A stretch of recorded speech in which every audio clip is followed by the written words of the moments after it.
Well, ladies and gentlemen, hello and welcome back to another episode of The Watchable with me, your host, Jean-Luc Welch. Make some noise, clap it up, get excited, everywhere you are, wherever you may be. Happy belated Thanksgiving. Yes, indeed, we have now eaten our fill, had our fun. Hopefully you had a great time with your family, your friends, whoever you were involved with, even if it was by yourself. Hopefully you had some good food and some good enjoyment of your leisure. I know I did, and lo and behold, I tell you what, I almost didn't want to do nothing today, because boy, I'm still full from everything that we had and all the festivities that we watched, with the football, with the fun, with the laughs, with the movies, everything that we did on this Thanksgiving holiday yesterday. It was a blast. It was a time.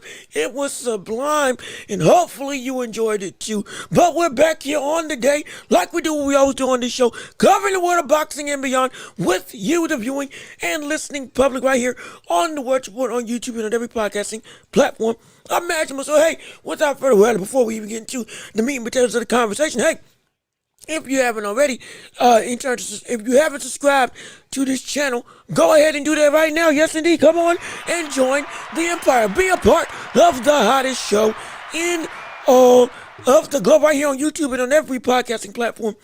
Imagine. Also be sure to hit the notification bell so you know whenever we post right here on YouTube. And whatever we do with this channel, be sure to hit the like on the video to go on and get the algorithm to help push us to the masses around the world. And be sure, if you haven't already, to share the show with everybody that you know, so we can keep on building up this empire together. All with you and your support, we can make this happen. We can make this thing a grand old time. We can make this community phenomenal. All with you and your support, helping to make this possible. We can't do this without you. And so we appreciate it all the more if you can. Let the world know we're the place to be on the hottest show in all the globe. And if you want to give us support to the channel, because again, we are funded by you all. Sure, we're monetized, but also predominantly we are able to be possible because you all help give to the show. So if you can, we got Cash App, we got PayPal, we got links down below in the description if you'd like to support. And we got Super Chats, Super Gifts, all that other stuff if you want to give. If you want to say something in the chat, put your chats down below in the chat section or on the side of the screen, depending on where you're watching. And we can see what you got to say, and we can add your voice to the conversation. And your conversation is going to be warranted on today, because it is indeed, like we do every week. It is Friday. Let me make sure it is Friday, right? It is Friday.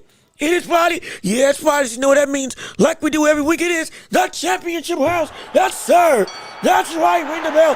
Let's get it started. It is time for the championship rounds all day today. You all control everything involving what we say on the show, what we do, what we talk about, what we discuss. Anything from the realm of the NFL, the NBA, boxing, movies, television, sports, all that stuff, whatever you want to discuss in the realm of conversation. We got an opportunity to discuss it right here on the show, because you all, for however long we go, it's however long you all keep on engaging. We got plot points. We got stuff on the docket. We're going to have things that we will indeed touch on. But indeed, beyond that, you all can control the scope of whatever you got to say. And I made sure I'm prepared. I got my tea today. I got tea today. Tea with honey to make sure I'm able to be as hydrated and indeed in an all systems go mentality to make sure that I'm all prepared to entertain you for however long we are on today's stream.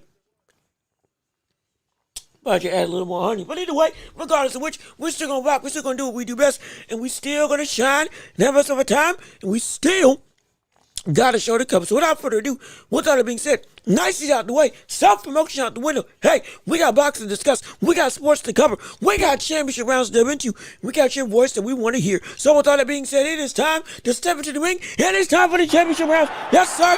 Let's get it started. Ring the bell.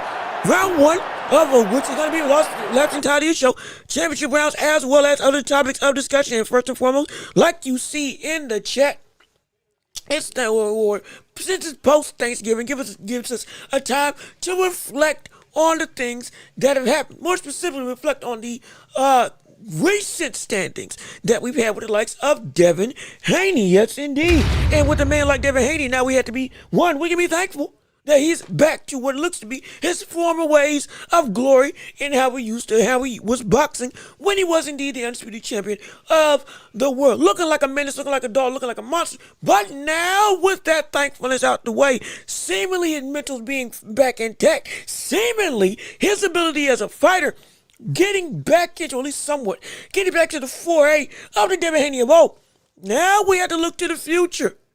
And we can be thankful that the more opportunities for opponents of who can beat them have now become more of a prevalent conversation. And so the question is, who at this stage in Devin Haney's career can beat Devin Haney with him currently as a fighter right now? Yes, and yes, that's the question. That's the hot topic. That is the framework of discussion.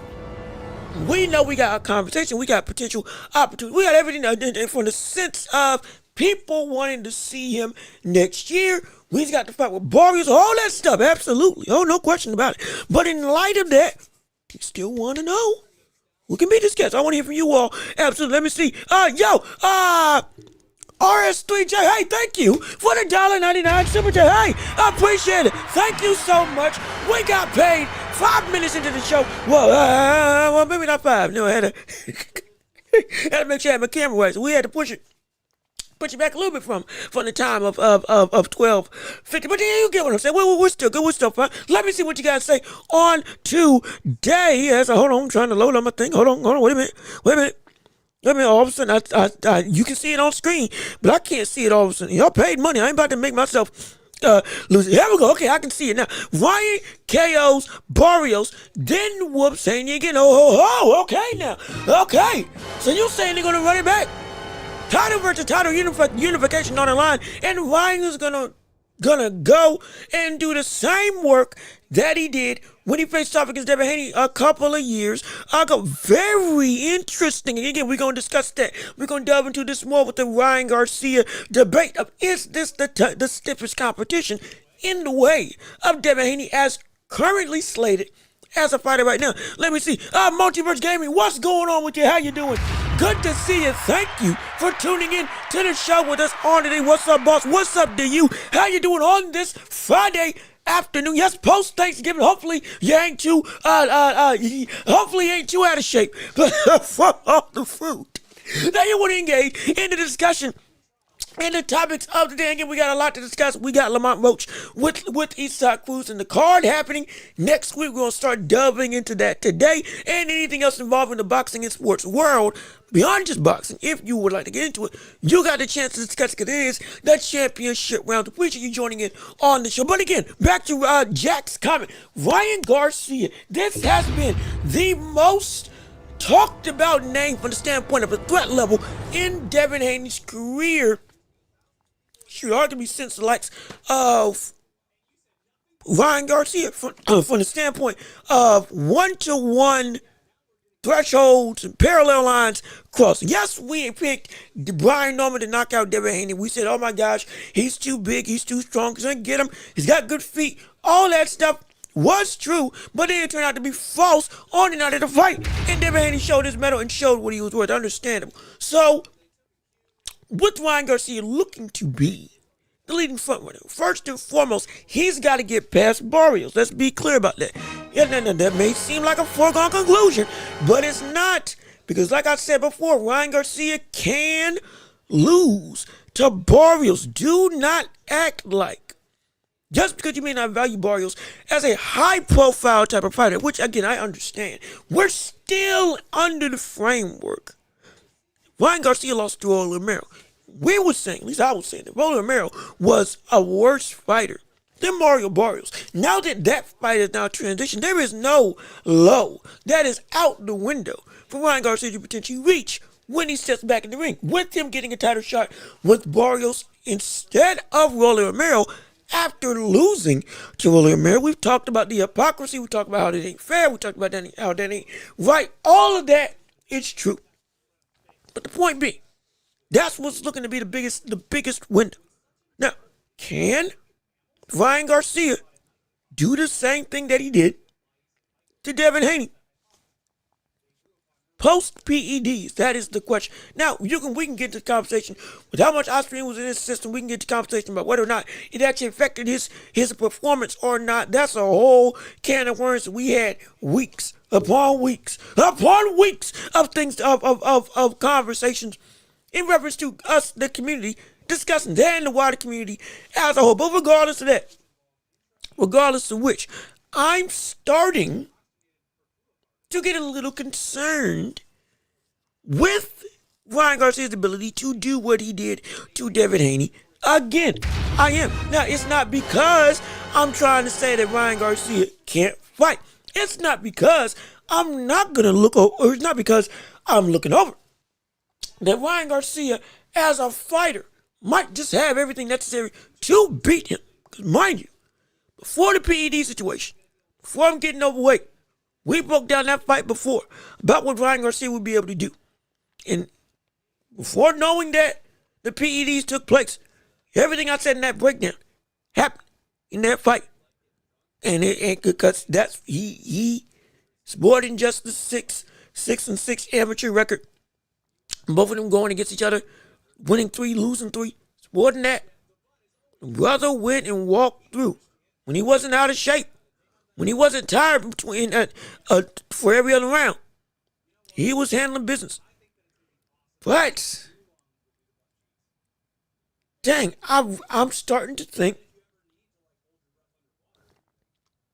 that this Devin Haney might have gotten over the mental blockade that would have made that fight with Ryan Garcia so much more diabolical from the standpoint of a threat level against Devin Haney. Truly, I do. Truly.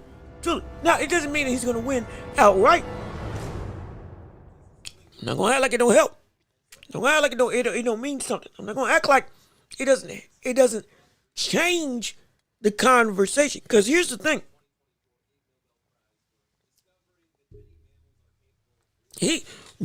Brian Norman, with him, again, losing to Devin Haney, okay, we get the opposition, we get the ability, we get the levels that were shown against Devin Haney. We understand. Not the same. Hey, he's 24 years old, got his whole career ahead of him, was great, or is still a great fighter. Is still somebody that can get up to the level, okay, boom, yeah, this is a completely different man. And it's still a dangerous brother in this division. But he lost, outclassed, outboxed, and done away with. Knocked down. Understandable. Look at me on that.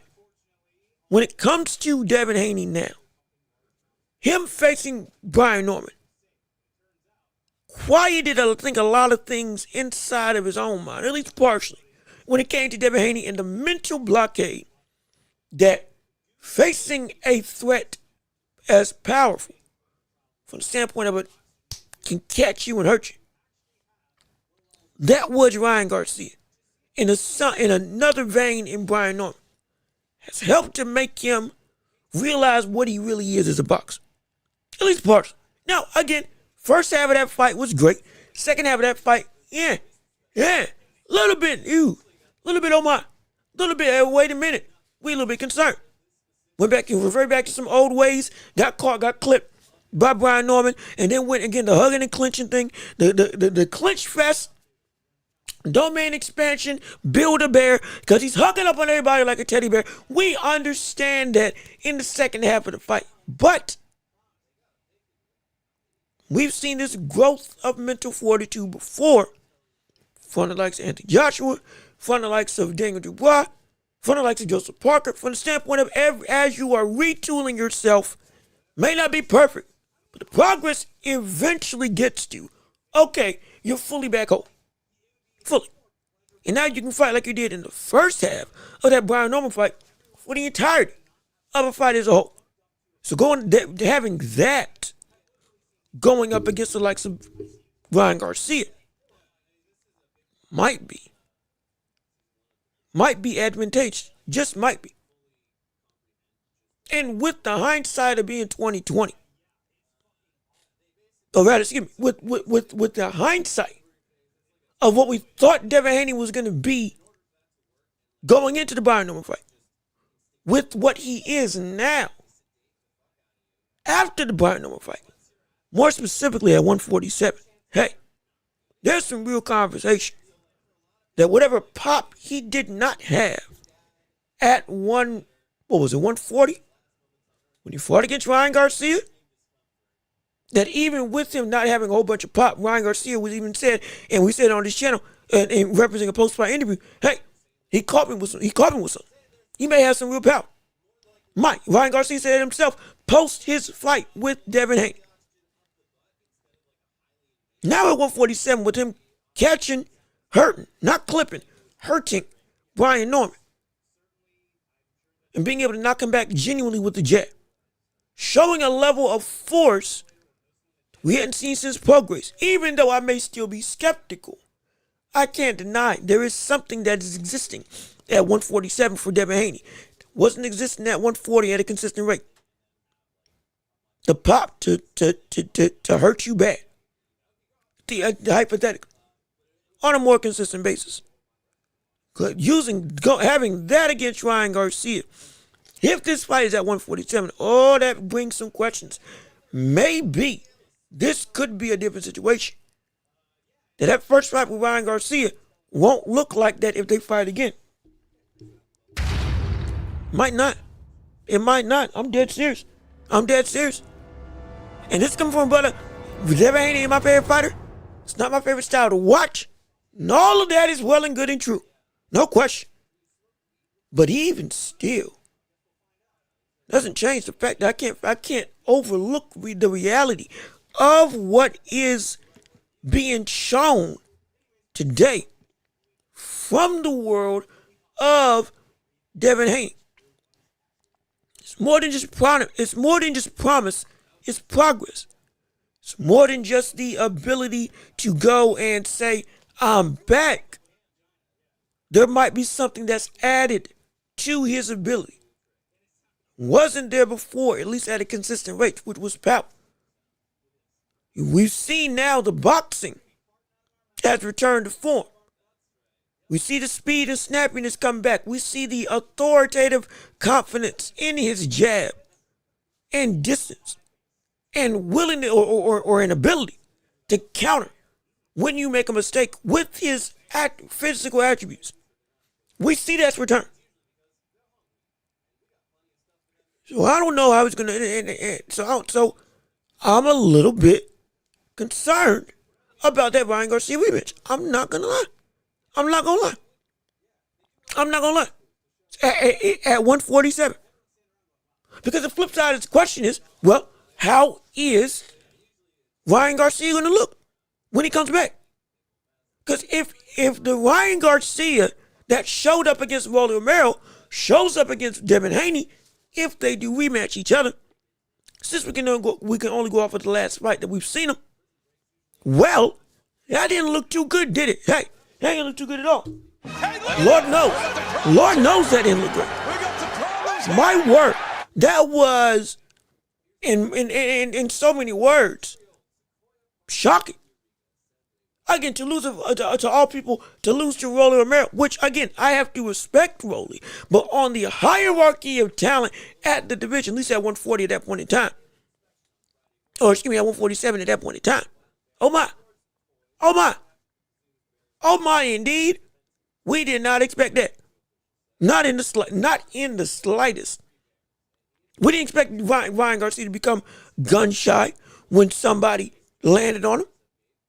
We saw him come back against Smith when he got knocked down from body shot, this time against Rolly. Couldn't do a thing. And Rolly was using basic boxing. Rolly was using, shorter fighter, jab to the body. And once you if you can get inside, hook to the head, block the left hook and stay safe. The most disciplined version of Rolly Romero came through and washed Ryan Garcia from the standpoint of all points, and he knocked him down. And had him afraid of what he was going to do, and nullified his best weapon. It did not look good for the likes of Ryan Garcia. Yes, we can argue he was injured. Cool, fine. Had to have surgery. I get it. Doesn't change the adaptability still ain't there.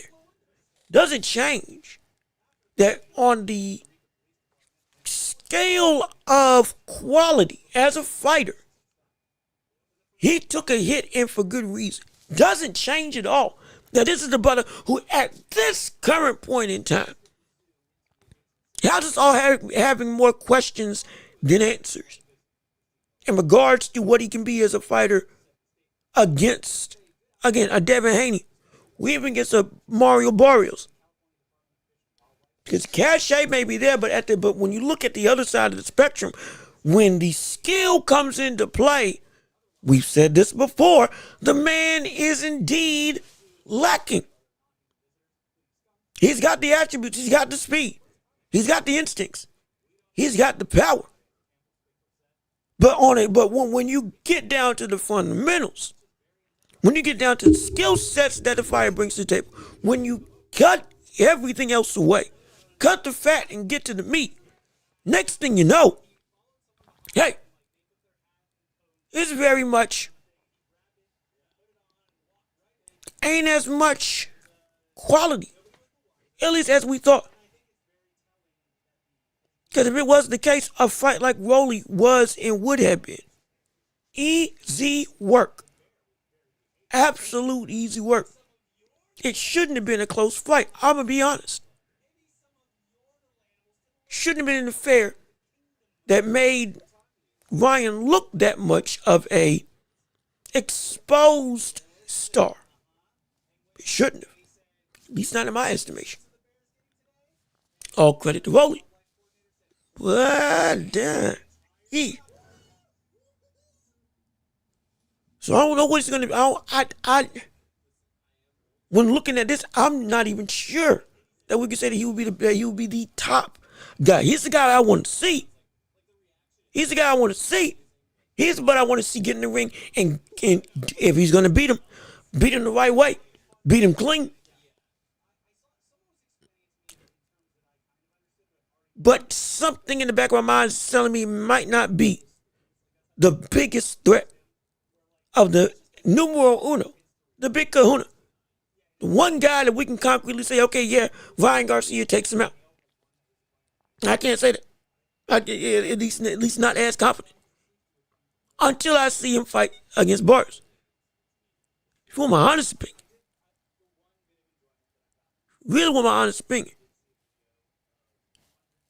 It's tough for me to say if this is Devin Haney that we're watching. I don't know. Barring, again, Ryan Garcia aside, though I don't think he might not be the top. Might be hard for anybody to beat this cat at 147 due to what looks to be elevated physical ability that keeps on coming every single time he steps up in weight. Like we say, he's a big kid. We theoretically say that he should be fighting at 160. Yeah, I say he could get up to 175. He's been coming into fights at 180, 190 at some point. Lomachenko came in way over. We know he's a big guy. So it might take a big person to beat him. I dare go out on a limb. This isn't me trying to be glazing. This isn't me trying to go overboard. This is because of who he is as a fighter and where he fights.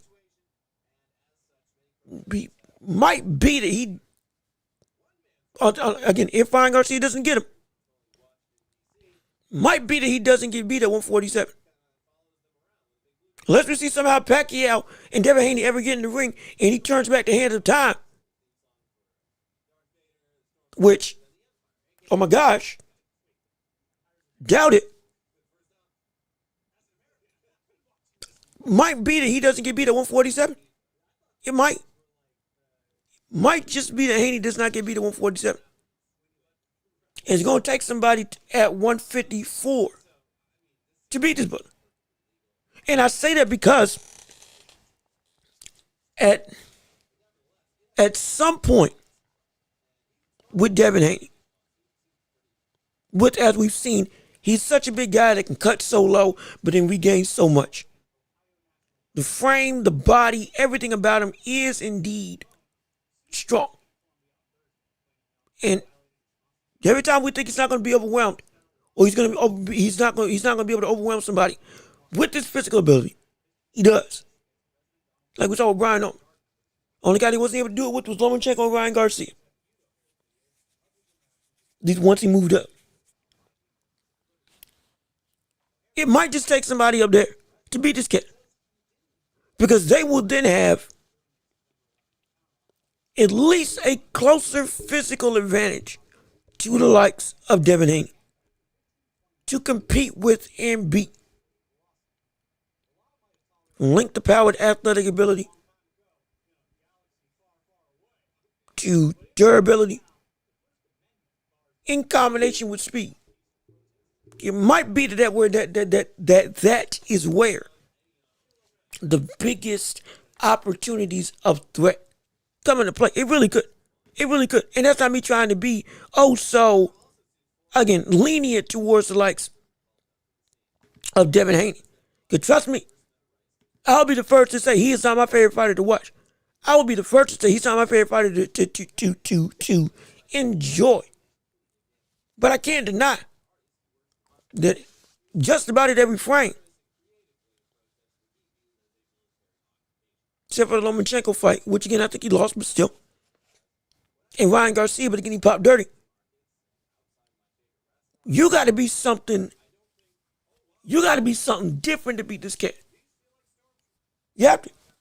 You got to be something different. You got to be something you have to be at a threshold of talent and skill and ability, or physically one of the fastest people in boxing. Again, like Ryan Garcia. Or at a technical level, be a savant like the likes of Lomachenko. In order to stop this brother. In order to have a legitimate, successful outing. Because if it ain't that,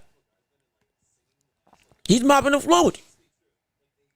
And again, I don't say that in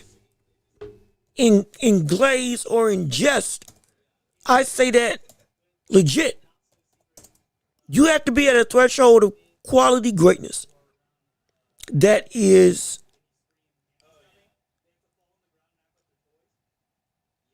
you have to be at a threshold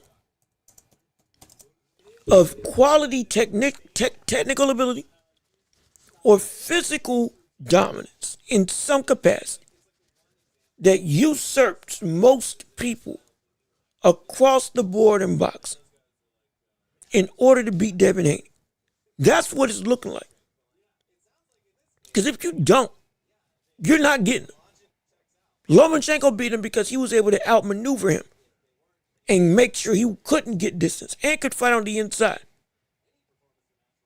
and out the clinch to where Haney had no choice but to go through and brawl with him. Because you couldn't just box him with the jab and keep meddling. You couldn't keep your distance, and you couldn't go and shell him up to do what you wanted to do. He was too slick, too smart, too good, technically. And then with Ryan Garcia, he had the length, he had the height, he had the power. All behind also, while he wasn't nearly as technically gifted, he was one of the fastest hands in boxing. His left hook alone shocked Haney to a degree I hadn't seen any other punch do. And that shot was the biggest thing that opened up every other avenue of offense. And every other avenue of offense also was too fast for Devin Haney to completely compute like he's normally able to do. You gotta be, it's looking like you gotta be at that type of hierarchy in one or both of those facets where you're clearing most people in the world in order to beat this kid. Because if you don't got that, you ain't beating him. That's why I don't know if Barrios beats Devin Haney if they face off. Pacquiao, as much as I would love to say if that fight ever happened, oh my gosh, he could do it. Back in the day, yeah. I don't know if he could do that now. Brian Norman, we got our answer already. Lewis Crocker, he ain't beating him. Vola Romero, most likely, with all due respect, because he's gotten better, isn't beating him. Because he isn't at that threshold yet. He ain't. You got to be there. And those who are there are at 154 and above. Or at 135 with Shakur's and all of them. But he ain't going back down. He ain't going back down to 140. And he showing up ain't going back down to 135. So it's going to be, I dare say, outside of Ryan Garcia as a potential real option, nobody else at 147 beats Devin Haney. And he doesn't get beat up until he gets up to 154. I truly don't think so. I truly don't think so. I truly don't think so. And and the real reason, more than just the technical ability, more than just the skill, it is how he fights. Again, securing the win and moving on. He doesn't fight in a way that is just, okay, yeah, I'll be open to stuff. He doesn't open himself up to things. He doesn't open himself up to opportunities of, okay, ooh, you got me good with something. Oh, no. He doesn't do that. Not at all. This man comes in, and he will go, and once he secures the first 6, he's not risking anything. You have to be able, whoever can beat him, has got to be able to split rounds with him. He wins one, I win one. He wins one, I win one. Type of situation. Similar to Lomachenko. Or at least start winning rounds by round 5 or 6. Because if you get to round 7 and he's up, he's going to secure the lead. He's just going to secure the lead. You can't give up more than 4 rounds in a row against Devin Haney. Because if you do, unless you're Lomachenko, you're dead in the water. There's nothing else that can happen. And that was the level of power. He could potentially drop you 10-8 round. Even if you recover, which you most likely will because he ain't going for the kill, guess what? You're still stuck in the water. The only people that can take advantage of being able to consistently split rounds with Devin Haney have the capacity to go and really beat him to where his advantages are not nearly able to be as egregious would be at 154. It would. It would. Because right now, 147, looking at the landscape, he's too long for most people to catch. Or too long for most people to reach. He's too quick for most people to catch. He's able, if you do get to him, he's going to be able to hug you and stop you. And then he will be able to out-jab you to where, boom, you can't react to it. If you can catch him, you can hurt him. Yes, he was still getting buzzed by Brian Norman when he would land. But still, it was few and far between. And even when that happened, the adaptations came too little too late. The only people that can really go and push Devin Haney, outside of Ryan Garcia in theory, to the brink, are at 154 and above. The Virgil Ortizes, the Bochucks, the Boots Ennis of the world. the Madrimals, those types of names, Bakrams, from the standpoint of, okay, all of a sudden you're matching the capacity for a wider array of the division. Because his brother, he everything that he is right now allows for him to win because he's able to outspeed you, outreach you, or, crazy enough, outmuscle you with the clinch to where you're not going to be able to score even if you get in range. Because you can't fight out of it and I'm still punching, so it looks like I'm doing work. And I got my distance. I got my mind. I got my IQ. And y'all just ain't at that level yet. Up there at 154, yeah, they are. Up there with those heavy hitters, they are.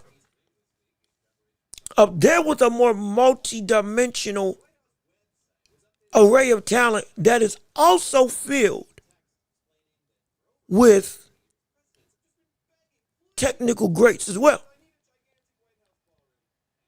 That can reach you in a similar vein, like with Ryan Garcia. That can go and actually fight out the clinch when you try to go and hug him up. That can go and actually be stronger than you once you do start trying to hold them. It's going to be there. And it might be a big limb, but it's a limb I'm willing to walk on. Or it might be a short limb. Slim willing to walk on. He might not get beat until he goes up to 154. If Garcia doesn't get him, he might not get beat until he goes up to 154. Because how easily he dismantled Brian Norman Jr., how easily he went and it didn't even look competitive. It only got competitive when he stopped trying to box and was just trying to stall out. When Brian Norman started winning some rounds because Devin Haney stopped punching more and more and was just trying to keep the lead. That fight could have been even more egregious of a widespread win. It could have absolutely been more of a widespread win. And he can do that against everybody. I don't like saying it, but it's the truth. He can do that against everybody. Right now, he can do that against everybody at 147, just about, except for maybe Ryan Garcia. If Rolly is able to beat him in a dark horse type of situation, my gosh, credit to him. But don't see it. Don't see it. I don't see it at all. So it's that's the reality you have to look at. There's a real possibility he does not ever see a loss. If it ain't to Ryan Garcia, he doesn't see a loss until he hits 147 or 154. He doesn't. Because he's built. Every division he's been in, he's been built above that division. And the only people that have been able to push him, like I said, are some of the tops in their respective skill sets, transcending divisions. Ryan Garcia and his hand speed, and Lomachenko and his boxing technical ability. Some of the best in the world, regardless of weight class. That's what it took to push Devin Haney to a brink of near defeat. If you are not there at that height of caliber, you're not beating him. Right now, I don't see anybody else at 147 being at that caliber to beat him. I just don't. I just really don't. I don't. And it pains me to say. Pains me to say. But I don't see it. I just can't see it. At least not right now.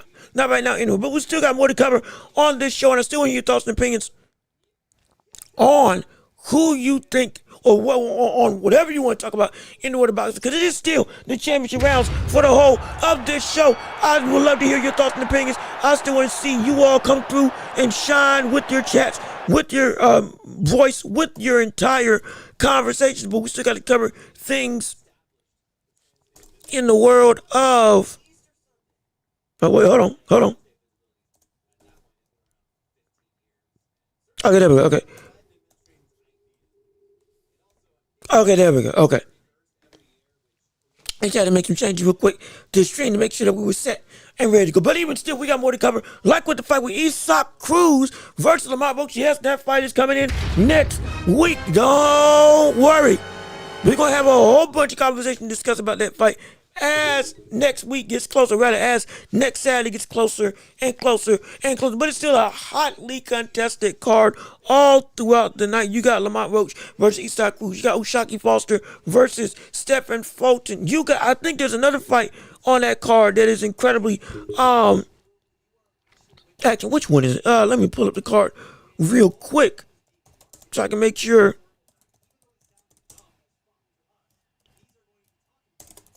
So I can make sure I have the information correct in front of me. Yo, yeah, I almost forgot. Johnny Beck versus Laura. That's next as well. On that same card, on that same night. It's ridiculous. It's ridiculous.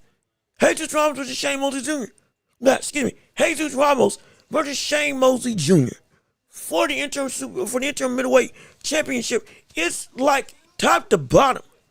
The entire card, all 4 or 5 fights, are bangers, are great events, are phenomenal, and credit to the PBC, hey, for putting this on. It's worth it. It's worth it. It is worth it. And as we're looking into the future, with the Mott and Pitbull Cruz as the main, as the headliner, I'll tell you something right now. If you haven't seen Lamont Roach of recent in terms of him and what he's been looking like, reportedly in the pre-fight weigh-in, as you know, the weigh-in, they'll have like a checkpoint weigh-in up before the official weigh-in comes into play to make sure you're on weight. Right now, this butt is bigger than the likes of Cruz, at least on the scales. At least reportedly on the scales, he's bigger than he's bigger. He's legit. And if you haven't seen a picture of him, that brother looks incredibly strong. That brother looks incredibly strong. In fact, let me pull up an image right now for you to be able to see.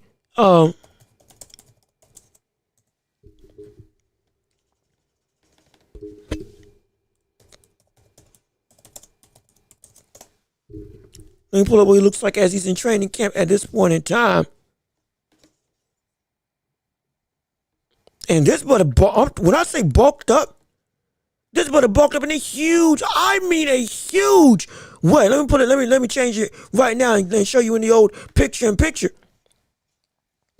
Brother, this is what he looks like now. This is ridiculous. This is ridiculous. This, like, brother, oh my gosh.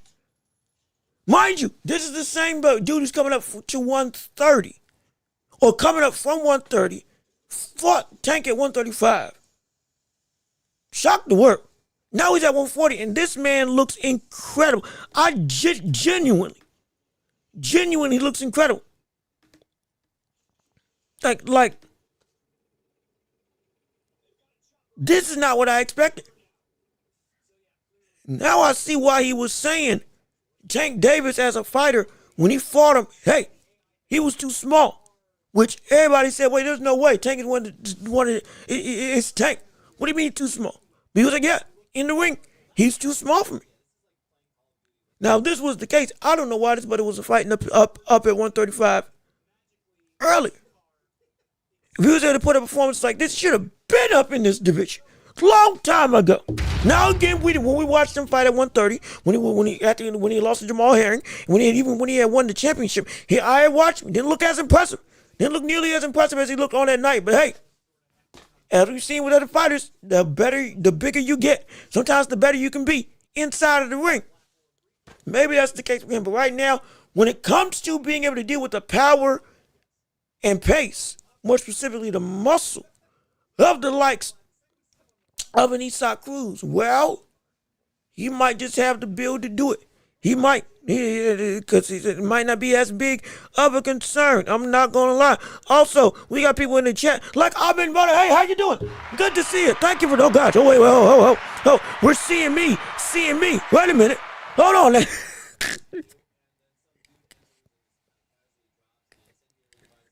Wait, oh, hold on. Wait a second. Let's try this.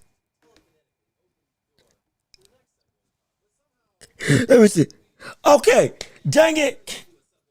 I had moved the tab, so the screen had moved away, so y'all were just seeing my screen, watch my screen, as I'm watching my screen, as I'm going through. I'm thinking y'all seeing the picture I'm seeing. But anyway, regardless, this is what he looks like. This is what Lamont Roach is as a fighter, and this brother looks incredible. He looks phenomenal. He looks, this got me amped up for this fight. And now, going back to your chats here on the show, like with, let me make sure I can actually pull it up this time. There we go. The Roach school card is set. Yes, it is. And also, Roach looks incredibly bulked up. Roach will surprise people against Cruz. See, that's what we're banking on. I don't think it's a surprise. I think it's an expectation. Because here's what we had to deal with when we're looking at the current landscape of Cruz and Roach. Roach showed, okay, you can compete with Tank, you can compete with anybody. But the issue is the consistency of that level. People are not sold on yet. It would not be a surprise if he beat Isaac Cruz. Not because Isaac Cruz isn't great, but because it would validate that Roach would be consistently at the level of quality competition that we thought he can compete at after the Tank fight. It wouldn't be a surprise of oh my gosh, I can't believe he beat Isaac Cruz. It would be impressive. It would be incredible. It would be a phenomenal win, but it would be more so, okay, all right, you are what we thought you were coming off of the fight with Tank. If he lost, it would be, oh, it was a one-hit wonder. So I'm not, because I don't really know if it would. Well, no, let me rephrase that. It is at a higher weight class of 140.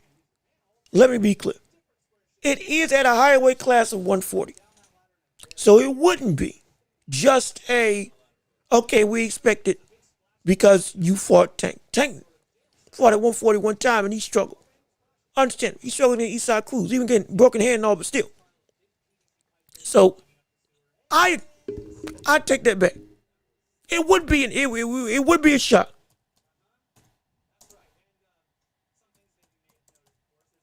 It would be a shock if we indeed did see him win. It would. I would track my statement. It would be a shock. It would be a surprise. Now, but again, if he's built like he's built, and he really is going to sit in the pocket like he's saying, which again, I said I didn't think he was going to actually do. Because nobody, even in a win, nobody who sat in the pocket with Isaac Cruz has been able to completely have outright success with no repercussions. It's been you stayed too long in the well, you got caught, and now you're knocked down or knocked out. Or because you chose to get in the pocket, you're losing the fight. You better get back out or else you're going to be in a bad state. All of those situations has a saying, if Lamont Roach is really thinking about trying to be toe-to-toe with Isaac Cruz, he beats him at his own game. That'll be the most surprising thing to me. That would be the most surprising thing to me if he beat him at his own game. And see, he could knock him out. He could. He absolutely could. He could. No question he could. But the knockout I don't see because Isaac Cruz he's such a, the brother is just a walking piece of granite. You can beat him, but to knock him out would be shocking. That would be even more impressive. If you beat Isaac Cruz at his own game and got the stoppage, but that would be phenomenal. Give him a title shot at 140 today. If that's the case, hey, move him up. Move him up. He does that. He does that. He knocks out Isaac Cruz, he's going to be winning. He would elevate to one of the most feared people at 140. He would. Let me see. Why would that be surprising when he fought toe-to-toe with a harder puncher and Tank? And let me see, Don Banks, how you doing? Good to see you. Thank you for tuning in to us on the show. It would be surprising because if we're going off of fighters who moved up and we want to do a parallel situation, yeah, Lamont Roach fighting against Tank and being able to take those shots is ridiculous and is incredibly impressive. But even still, moving up always brings a level of unknown uncertainty, especially going up against people that, again, even Tank had to respect the power of Isaac Cruz when he fought against him. He did. Broken hand and all. He still had to say, oh, shoot, okay, this ain't just some ho-hum type situation. And to be able to fight toe-to-toe with somebody who even with the likes of Tank had to be like, oh, man, okay, I got to fight on the back foot. This brother ain't just going away just because I'm hitting him.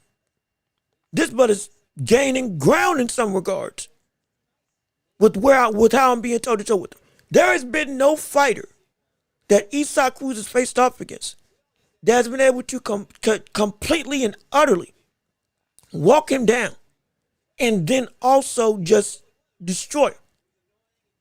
When he lost to Tank had to fight, had to box. He couldn't just fight in the pocket. He had to box, like move. Again, he was injured in that fight, but still, he had to move. Valenzuela, when he beat him, he had to move. He still beat him. He still outboxed him, but he had to move. And he tried to sit in the pocket with him. And guess what? This was at 140. Right to get, I think, knockout of the year in the rematch with, I forget the brother who he had fought against before that fight. But he had to go and get out of the fire against Isaac Cruz and couldn't actually get in and start doing some more work in combinations up until like rounds like 9 and on because Isaac Cruz had finally actually started getting winded. But if you're there for him to hit where he's not whiffing, even if you're just blocking stuff, you got to deal with that type of onslaught for upwards of 11 rounds. Even Fierro, he wasn't able to have some success against, again, I believe the fight ended in a draw. But like the real turning points for Fierro came late. But after having to take a mountain of punishment standing toe to toe, it's not about whether you can beat him. I'm not saying he's unbeatable on the inside. But the price you got to pay to say, I'm going to stand 10 toes down,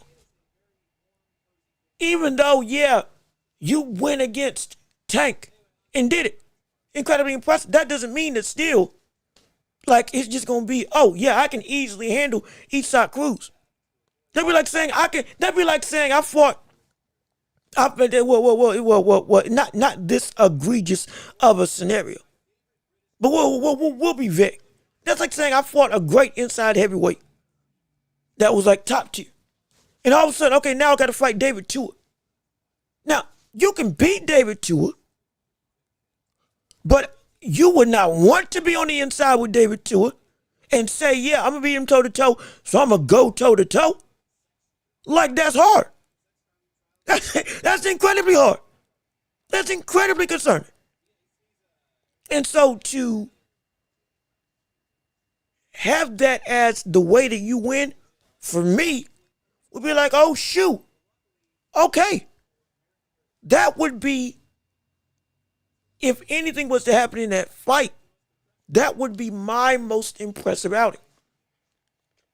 For him to go through and genuinely, completely, not nullify, but completely outrank Isaac Cruz fighting on the inside. That would be incredible if he could do it. But it's going to be tough. It's going to be hard. I think Roach will toe-to-toe at times, but most of all, keep turning Cruz, rendering Cruz ineffective. And again, that's what I'm thinking is more so is going to happen. That's what Valenzuela did. That's what Tank was doing in that fight with Isaac Cruz.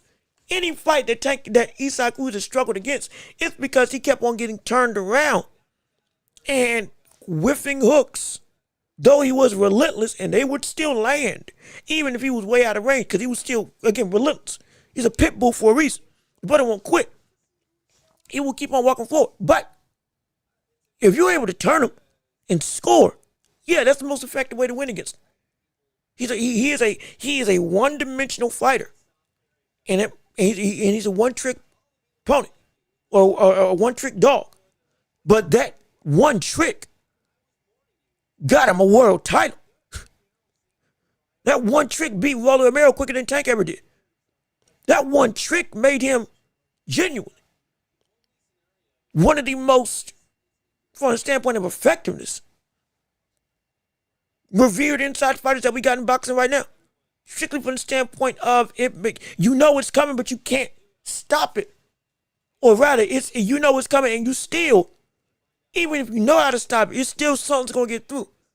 Because, like I've said with Deontay Wilder, like I said with other fighters, he's mastered that one trick. It may seem rudimentary, but even being able to block it, it's like, that stinks.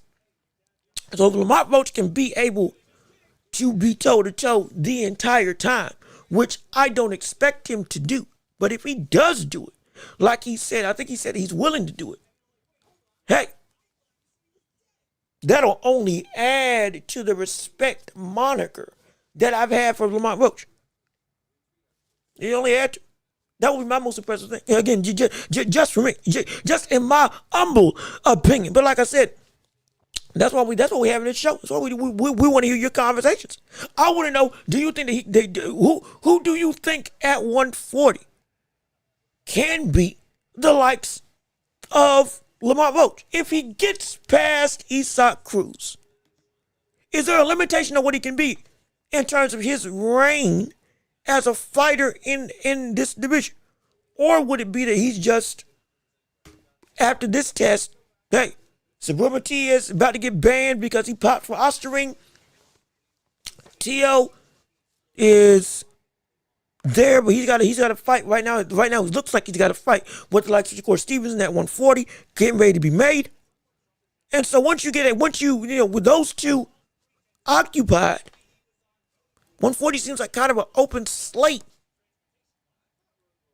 If he can get past Isak, that like, okay, yeah, I can handle what I need to handle.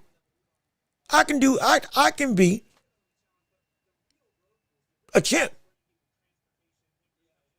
And then when everybody else gets free and comes back, I might be able to compete. But again, I would love to hear your thoughts and opinions on the matter, because it is indeed a very interesting topic of conversation. Because like, could he be Gary Russell? Could he be Gary Antoine Russell? Not the brother with the beard, but the brother with the fro. Because 18-1 knockout artist Gary Antoine Russell. Could he beat him and face off against him? Could he beat the likes of Richardson Hitchens? Everybody's been hard on Richardson Hitchens. At least after the performance against Cambosos, knocking him out. Now, again, relatively, both it's mid versus mid, but I got to respect that Hitchens showed me something that I didn't think he had in that fight with Cambosos, which is more than just power. It was like, okay, it's more than just, the point scoring jabber that I thought Hitchens was for the majority of his career. All right, proved me something. Great. Could we see Lamont Roach be there? And against Roach is about to get stripped, so that fight would probably, that title, WBC title, probably would go vacant. Title eliminated. Unless, do we know if the WBC world title is on the line for the likes of Lamont Roach and Cruz? Can somebody validate me on that? Is the super lightweight WBC world title, the legit world championship, on the line for this fight since the Martinez popped dirty and I assume got stripped? If somebody can validate for me while I'm still reading your chats, and I'll go through and I'll find out a little bit myself. But you can beat me to it. Hey, go ahead. Let me see. No, he doesn't beat Gary. I don't think he beat Hitchens either. Okay. All right now. Okay. So Roach couldn't beat Hitchens. And couldn't beat Russell. Russell, I somewhat understand. Well, not somewhat. I understand him not being able to get around the. Well, he just struggled against Puello. But that Russell would be a tall order. But again, if we're going off of the previous track record of if you can beat Tank, you can beat anybody.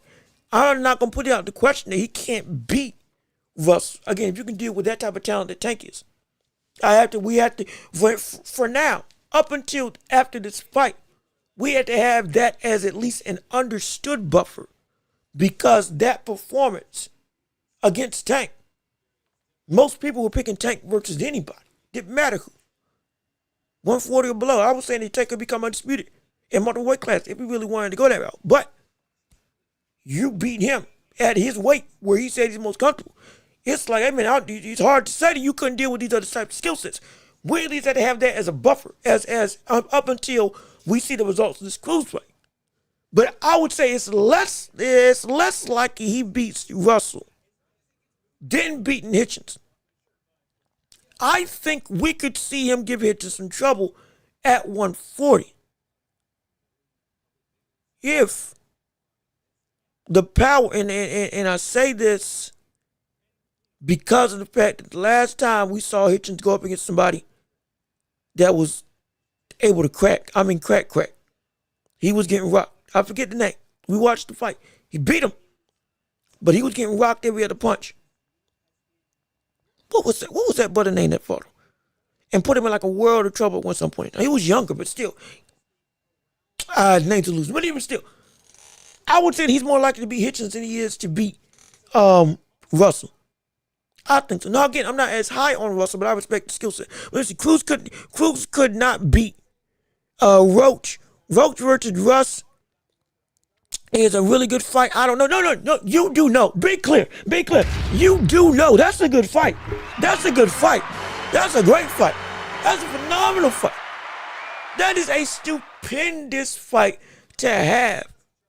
Imagine both of them in the center of the ring trading combination with each other.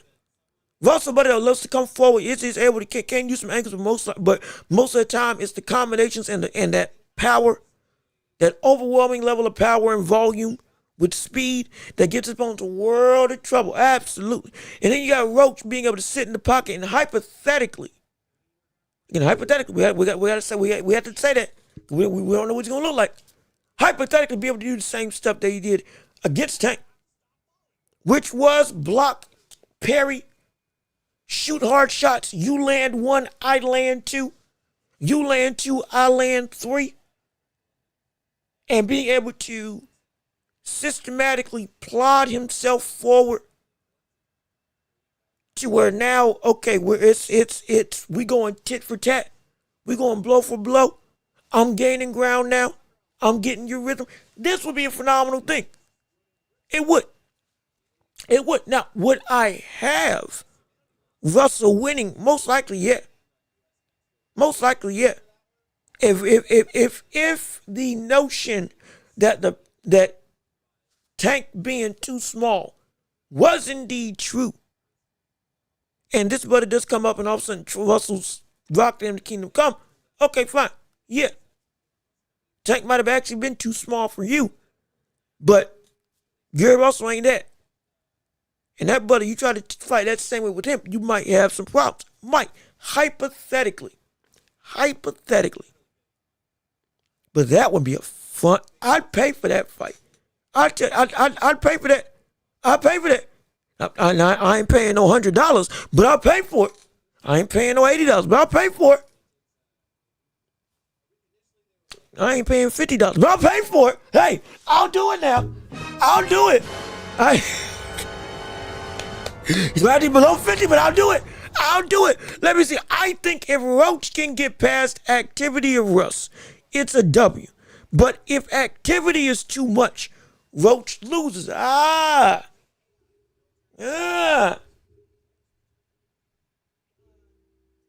not a bad assessment. It's not a bad assessment. Now, here's the thing.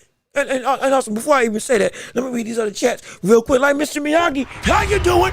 Good to see you. Again, happy post-Thanksgiving to you all on this Friday afternoon. It's still the championship rounds, to be clear. If you're new to the show, hey, championship rounds, we talk about anything and everything under the sun. We still got points in discussion, yes, but the whole show, you all drive the conversation. Y'all drive the entry. Y'all got control for however long we go to talk about whatever you want in the boxing world or even beyond with the NBA, with the NFL. By the way, in the NBA, Anthony Davis is out against the Lakers this week. Again, in the game that's happening tonight.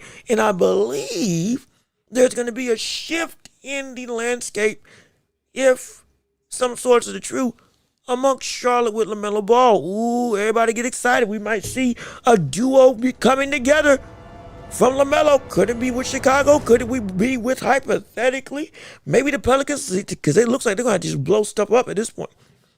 And they need something to get done. Who knows what's going to happen? Either way, NBA for now.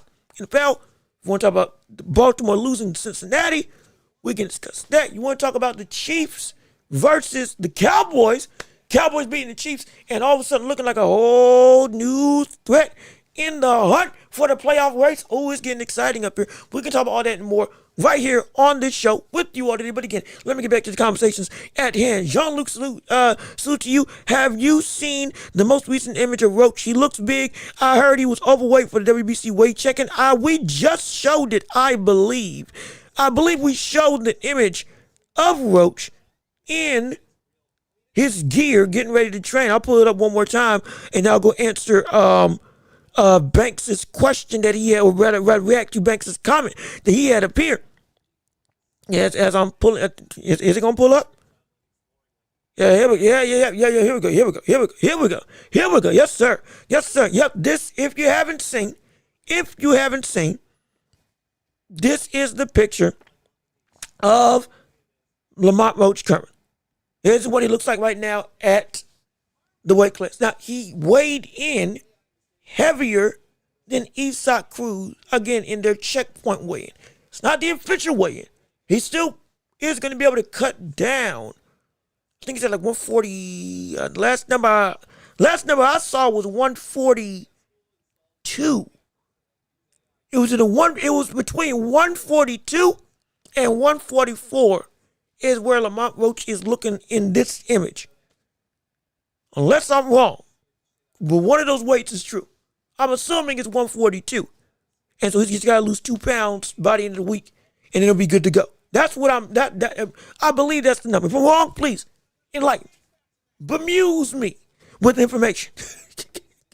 Or rather, imbue me with the information that is appropriate. But even still, this is what he looks like, and this man looks like a real problem. Looks like a real problem. We're not going to lie. He looks like a real problem. I mean, he's probably he's going to have to bulk up to take that level of punishment. Uh-oh. It's not there. Wait a minute. Hold on. It's not there. It's not there. Is it? Oh my gosh. Wait a second. Wait a minute. Hold on. I know the problem.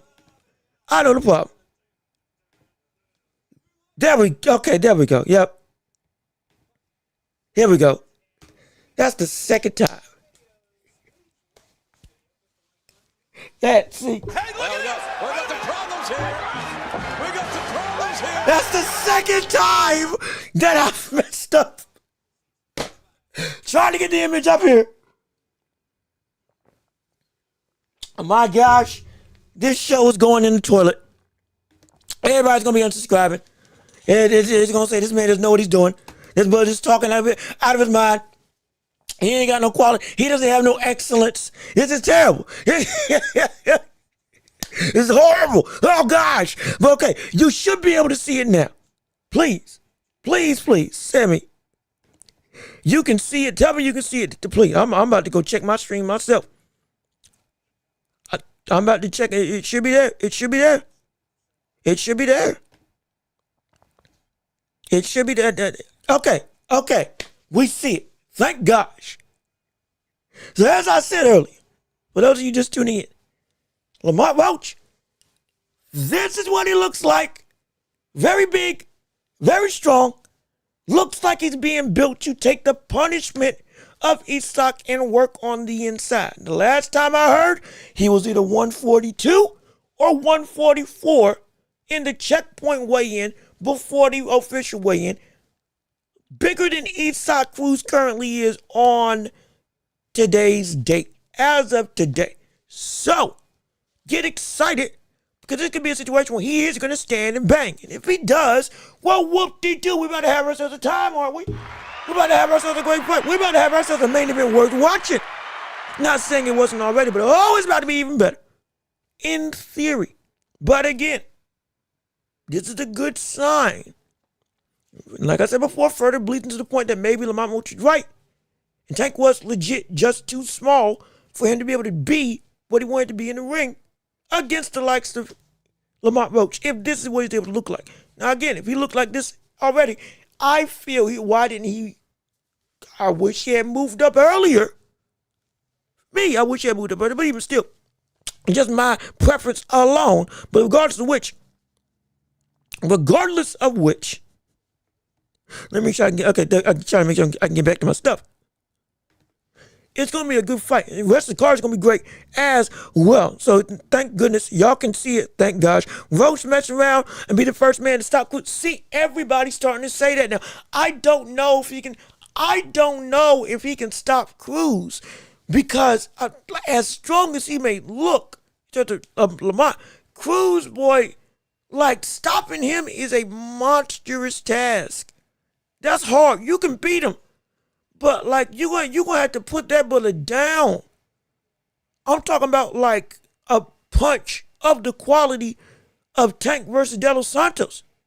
It's going to be like that, because everything that he gets caught with is on the top of the head, and that cranium of his is a brick wall. It's a brick wall. He's like an Uber Canelo. From the standpoint, we talk about Canelo catch and shoot. Canelo will at least use some head movement. He'll turn his head. Isak Cruz, dude, it's gonna be like this. And in the second you come into range, boom, it's gonna be a big hook. It's gonna be insane. It's gonna be the body shots. Roach does very good. Roach is very good. Pocket. Oh, excuse me. Roach is very good work in the pocket, not pork in the pocket. He does very good work in the pocket. He does. Which all of these ingredients lead to what can be an incredible fight. Oh gosh. It can be incredible. Also, Towers, what's going on with you? Was it Towers 3894? How you doing? Good to see you. Appreciate you tuning in. Thank you for coming up with us on this post-Thanksgiving show. Also, hopefully your Thanksgiving was great. I got to cook me some brisket. First time I made it, put too much salt on it, but boy, it was still good. Hopefully it was tender. Hopefully it's still tender today. I got to make sure I warm it up right, because I'm about to get me some more. I can only eat one slice a day, because that sodium content is a monster, boy. I ain't seen no ingredients on how to cook, how to season the brisket. It just said it's seasoned heavily, so I seasoned it heavy. It tastes good now. Don't get me wrong. Hey, look, I can throw down, but for the sake of your health, I may have a glass of water by your side. Have a glass of water by your side. If anybody in the house eats that, because boy, it's gonna taste good. But we don't want that to be the last thing you taste. Before we see them blood pressure numbers start skying up. Oh gosh. Oh shoot. That's funny. Also, Tamayo, I saw this chat earlier, but because it was so far up, I was trying to work through the rest of it. I've been voting real quick. Tamoya, Tsubi, have I checked them out? Yes, and I see what you're talking about. Now I do have some thoughts on his style, but again, as of right now, every fighter that you put me on, hey, they legit. They legit. And is it Tsubi or Tsubo? 2 hours ago walking first one. I think it's Tsubo. How you say his last name? I'm still trying to make sure I get these enunciations right. Yeah. Nah. You ain't failed me. You ain't did me wrong. He legit. I got some quaint complaints, but those are mine. It's better legit. You weren't lying at all. I'm glad you put me on to him. I got to see it. I know he's on serious, man. Oh boy. And let me see, but typo, it's probably fine. We're gonna take our time and read your chat. Even if you mess up, it's all good. We're gonna figure out what you're gonna say eventually. Because trust me, I ain't the best at spelling either. So you ain't got nothing to worry about. But regardless of which, even beyond that, with the conversation was, for those of you just tuning in, the conversation was with the Roach Cruz card, which it's stacked. We can still talk about Janabek and Lar. We can still talk about Fulton versus Oshaki Foster. All that, absolutely. But in regards to Roach, we were asking who can he beat in the division and what's the ceiling, with Subriel Matias most likely getting banned, T.O. being at the top, and the likes of Gary Antoine Russell and others at 140, Richard Hitchens being there currently. Though T.O.'s going to be occupied with Shakur, what our signs point to. Do you think if he gets past Cruz, he could beat the likes of Hitchens, Russell, and Tia?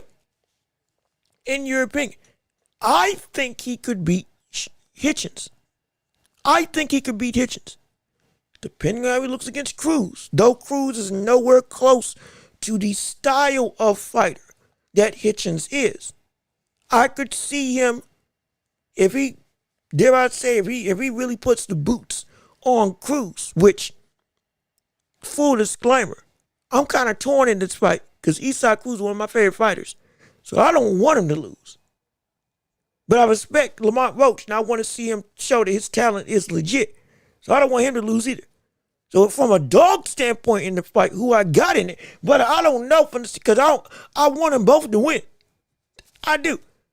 But if he is able to beat Cruz, I'll go out on a limb and say that he beats Richardson Hitchens. Even with the jab and the turning and all that stuff, and with the understanding what Hitchens is as a fighter, I would go out on a limb and say he beats him. Afterwards, Russell, lesser doubt or lesser confidence that he beats Antoine Russell. Gary Antoine Russell, not Gary Russell Jr., Gary Antoine Russell. Got to make sure I make that distinction. Though a Gary Russell Jr. fight wouldn't be a bad fight at all, I'm not going to lie. I'd be interested to see that. I'd be really interested to see that fight if it couldn't be made. But even still, for me, that's my barometer. He beats Cruz. Depending on how he beats him, he beats Hitchens, definitely.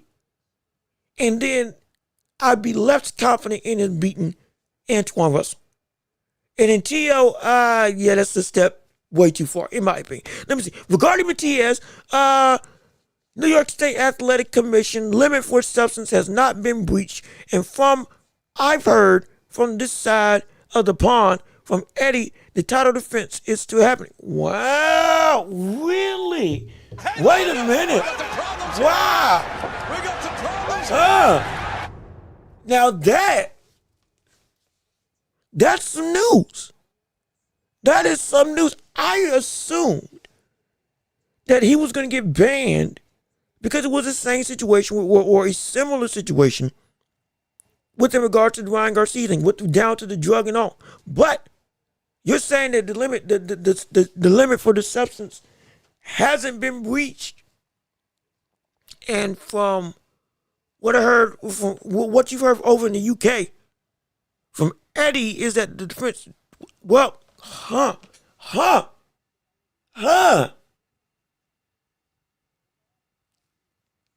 I'll fact check it.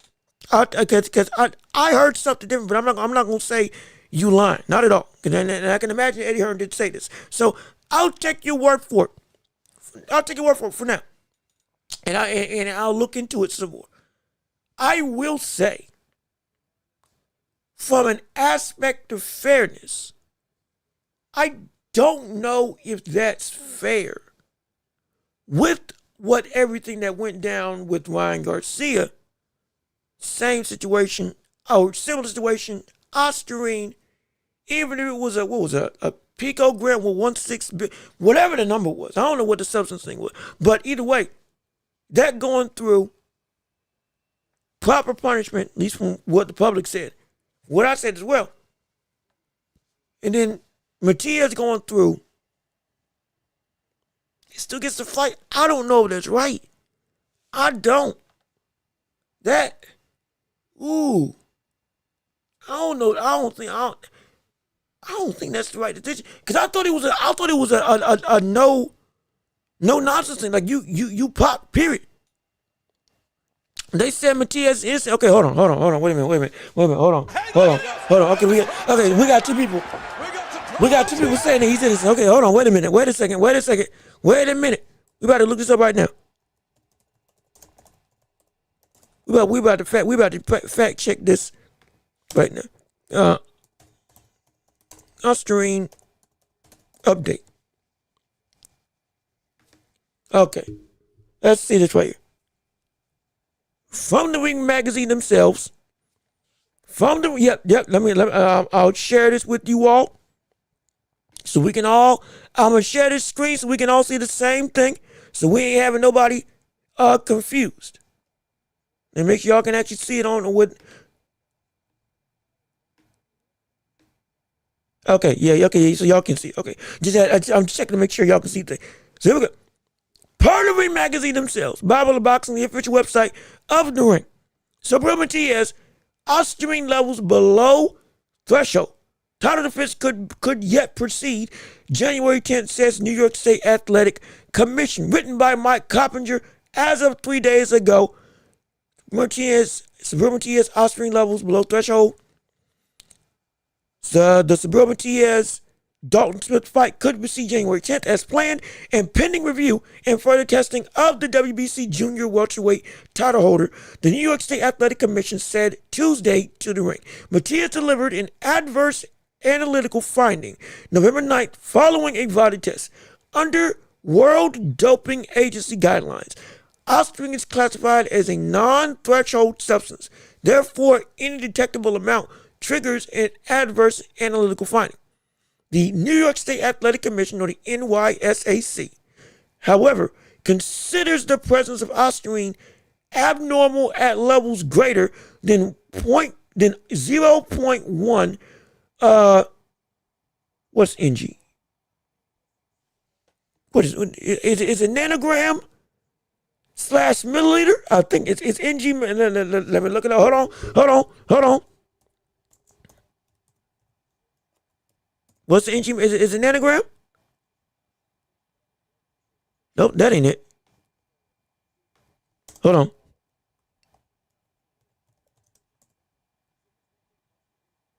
Nanogram. Okay, nanogram. So under 0.1 nanograms. Oh, I'm sorry. Per the New York State Athletic Commission, the presence of Osterine's abnormal levels has to be greater than 0.1 nanograms. Matias' A sample was measured at 0.085 nanograms, which is below the threshold. The U.S. State Athletic Commission said Matias has been cooperative with the commission thus far regarding this matter and is subject to additional testing and review. So, okay. So with that being the case, just make sure ain't nothing else going in the thing. Its current license, see the life finding, border concentration acceptable, including Nevada, California, New York. According with the commission guidelines, all licenses comply. Any medical exams, by the commission and the results of outer competition testing administered by VADA inappropriate considering when determining fitness to compete in New York State. Commission closely monitoring the situation, review results of all additional ongoing testing, and is in communication with relevant parties regarding the VADA report. As the matter is under review, no further comment will be made by commissions at this time. Okay. All right. I'm assuming this has anything. I'm trying just to read if anything else is involved with this. Austrian is the same substance Ryan Garcia tested positive for following his win over Devin Haney. The New York State Athletic Commission, same commission oversight Matias Smith fight, suspended Garcia for a year, overturned the victory to no contest. Austrian is a selective androgen receptor modulator. It attaches the protein to the body and effectively tells muscles to grow. It is used to aid performance by helping athletes build muscle mass and endurance and enhance their rate of fat loss, and also to increase stamina and recoverability. It's been on WADA's ban list since 2008, and in 2022, this was recognized by an anabolic, or the list. It was recognized. It has been on WADA's ban list since 2008, and in 2022 was listed by the organization as an anabolic agent. Okay. Now I think this further goes into another thing where we had seen where the B sample is looking to be done by Matias, assuming. So we'll see what happens there. I read all of that just to make sure we were all on the same boat. Excuse me for some of the hiccups. I was reading too quickly. I do apologize. But I'll try to get it back, regardless of which. Boy, here we go again. Seems like he's innocent. I forget the amount that Ryan Garcia got banned for.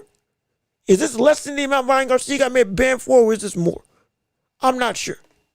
Regardless of which. Like I said, we're going to find out with that B sample once and then assuming whenever that comes in. Because I believe they did say before reading this, they were going to send another one in there. We're going to see what happens afterwards. Then they said Matias is innocent. Then Dalton should fight Puello. That would be a good fight. Limit is 1 nanogram and Matias is at 0.85. Depends on WBC want to strip. Okay. Understand. I want to see how Ben Whittaker will perform tomorrow. We can talk about Ben Whittaker. We're going to discuss that. Absolutely. Andy Lee having Andy Lee in his corner is a good thing. It is. I want to see him improve off of the fight that he had in his last outing when he got a stoppage after going over the top rope like it was the Royal Rumble to eliminate his opponent. Hey, everybody up in arms saying, oh my gosh, you ain't like that. Now, nobody been intrigue is back. Let's see if we can keep on building on that level of success. Ryan was 6 nanograms, 6 times the limit. Oh, okay. So Ryan was more than what Sabrina Matias had in the system.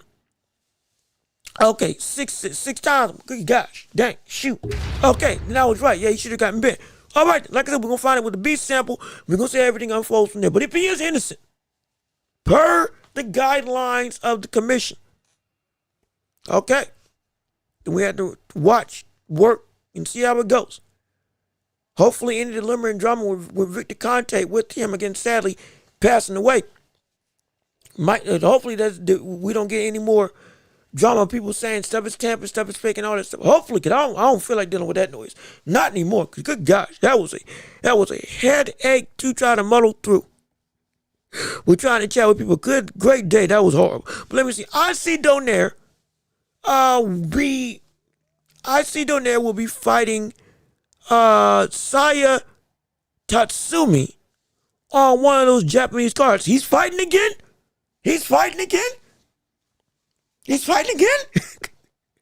I didn't know. Oh shoot! I'm gonna look at let me look it up. How do you think that fight goes? Well, if he's fighting again, shoot, man.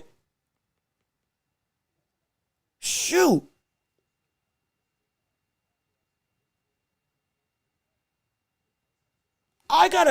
with that fight, we're talking about Donaire, I gotta look back and see.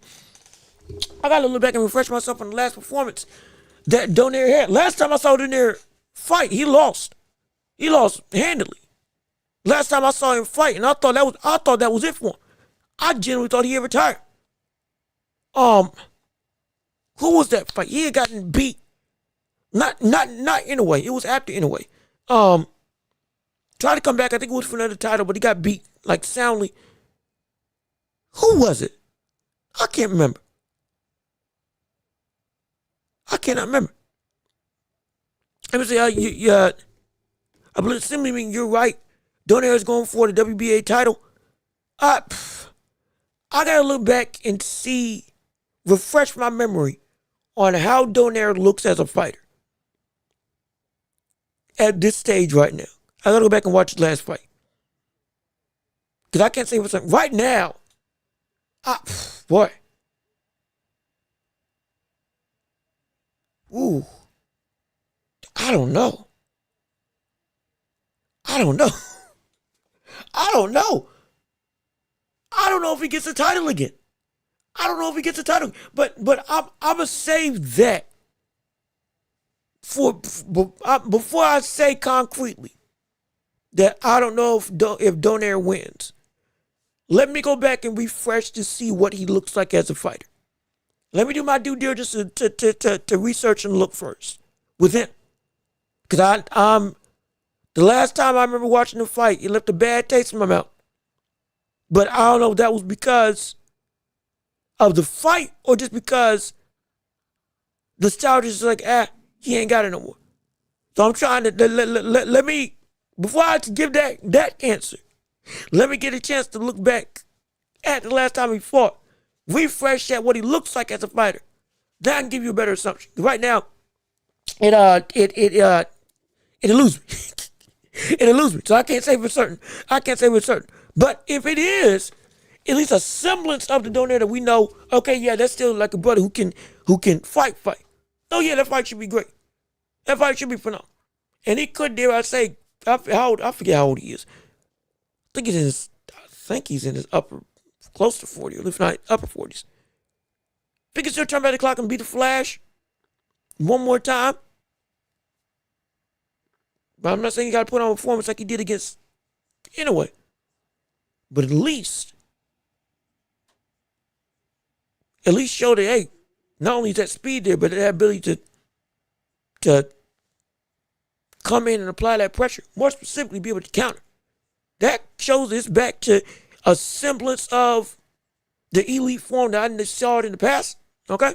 I could see him win. But again, I got to go back and look at some film before I can give a concrete answer. Because I cannot remember what Donaire looks like at this stage right now in his career, as we are in the twilight. So give me a chance to look at it. I see Andrew Maloney wants to fight the winner, Taraji, and the IBF champion. I think I saw that as well. And if that is true, Maloney's going to have a time.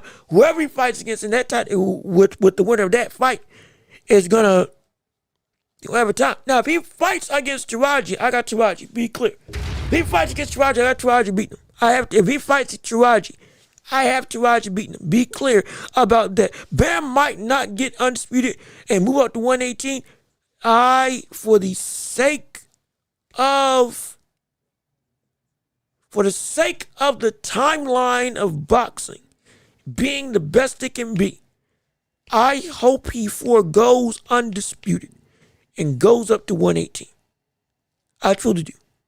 Because I do not want the window of prime opportunity with all three of them to pass by. And I think at 118 he can be just fine. And he can still reign just like he's doing at 115. I would love to see it. Love to see it.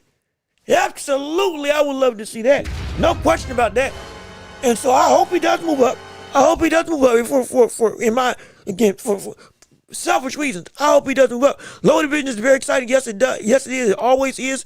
The Monica card is the same day as the it's the same day as the Roach fight.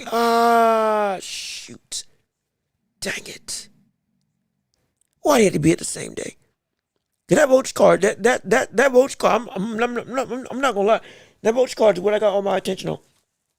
I'm not gonna lie, that Roach card is what all my attention on. Because that card is way too stacked. With, again, it's Janet Beckenlaw, Fulton versus Foster, Lamont Roach, Eastside Cruz. Again, that's just the first three. I didn't even got to the undercard. The prelims shoot for that card to do good. It's like I'm not gonna lie, people see this say, what is time to be big? Yeah, exactly. This is all we ask for. Some consistency across the board with boxing, making quality cards back to back to back. It's not difficult if you put in the effort. And my gosh, they finally are. And we're able to benefit from it. It's so good. How do you think Galal Yaffe does against the flyweight champions? I think against the flyweights. Let me look up the champions of flyweight to make sure I got the names correctly. Because if I start pronouncing them and they wrong, trust me, I'm gonna have a fit. I'm getting sick and tired of not being able to say these names correctly. I'm gonna look at them and say, at least once this ad closes. There we go. Okay. So amongst the flyweights, you got Yabuki, you got Ricardo Rafael Sandoval, who I really do like Sandoval. I do love Sandoval. And you got Yaffe at 9-1 as the interim WBC champion right now. Going up against these fighters. Him against Sandoval. Again, I like Sandoval. So, yeah, might be a little biased and say he might not be able to beat him. Can he beat? But well. Shoot, going against Yabuki though, that would be shoot. Yeah, he's got 4 losses on his record, but still, like that ain't no joke. That ain't no joke. I'll say this.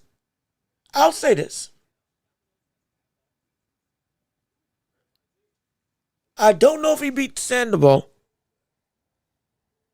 I think he could beat Yabuki. And now again, Yabuki got 94% KO rate. He's 18-4, but 17 of those wins are by knockout. Be clear. This cat is you can beat him, but you better hope you do. Because my gosh, if it's going late, most likely he's gonna get you out of there. He's only won one time by a decision. Everything else has been by stoppage. That's a tough fight. But I do think he can beat him, even though again he's only 9-1. Sandoval might be a little bit of a different story. It might be a little bit tougher. Anthony Ola, and let me make sure I got the name right. I think it's Olasuga. Anthony Olasuga, who's WBO champion right now at flyweight. He might get, well, no, I'll say, yeah. I'll say he beats Yabuki. It's going to be, if he loses to Yabuki, I would not be surprised. But I'll say he beats Yabuki. I'll say he can beat Anthony Olasuga. Sandoval for me is the fight that I would think, my opinion, he struggles with the most. For me. But I'm not going to say that it's out the question that he can't beat him. Boy, that experience is going to be something serious for him to get over. That's going to be hard. And he will be the mandatory for Sandoval. But of the current champions slated right now, to the best of my ability at flyweight, I think that's what we could see Yafi do. Because now, be clear. Every fight with Yafi has gotten better and better and better. So I can see him winning something. But, yeah, hey. The X Factor is going to be that Yabuki fight. The X Factor is going to be that Yabuki fight. I'm not going to lie. Of every opponent that I see, Yabuki is the one that I can see going bad the quickest. He can beat him. Yes, he can. Good gosh. Brother, this cat is stopping literally everybody in his way. Everybody in his way. That's... Oh, shoot. I knew he was... Like, I knew he could... I knew Yabuki could swat. I didn't put together the ratio of how he could swat. That's a bad dude. That's a bad dude. But let me keep on reading what you all got to say. And then Pacheco versus Saijo is a week after the Cruz card. Yeah, it's. I told y'all after the ring 4 or the ring 4 starts, everything else is an avalanche of competition. It's an avalanche of quality. So it's gonna be like, that's why I say set your money aside, because it's gonna be a lot. Jai is also fighting on a day of the, good gosh, what the world? Jai Abatai is fighting this morning of the Cruz, of the Roach fight too? Shoot.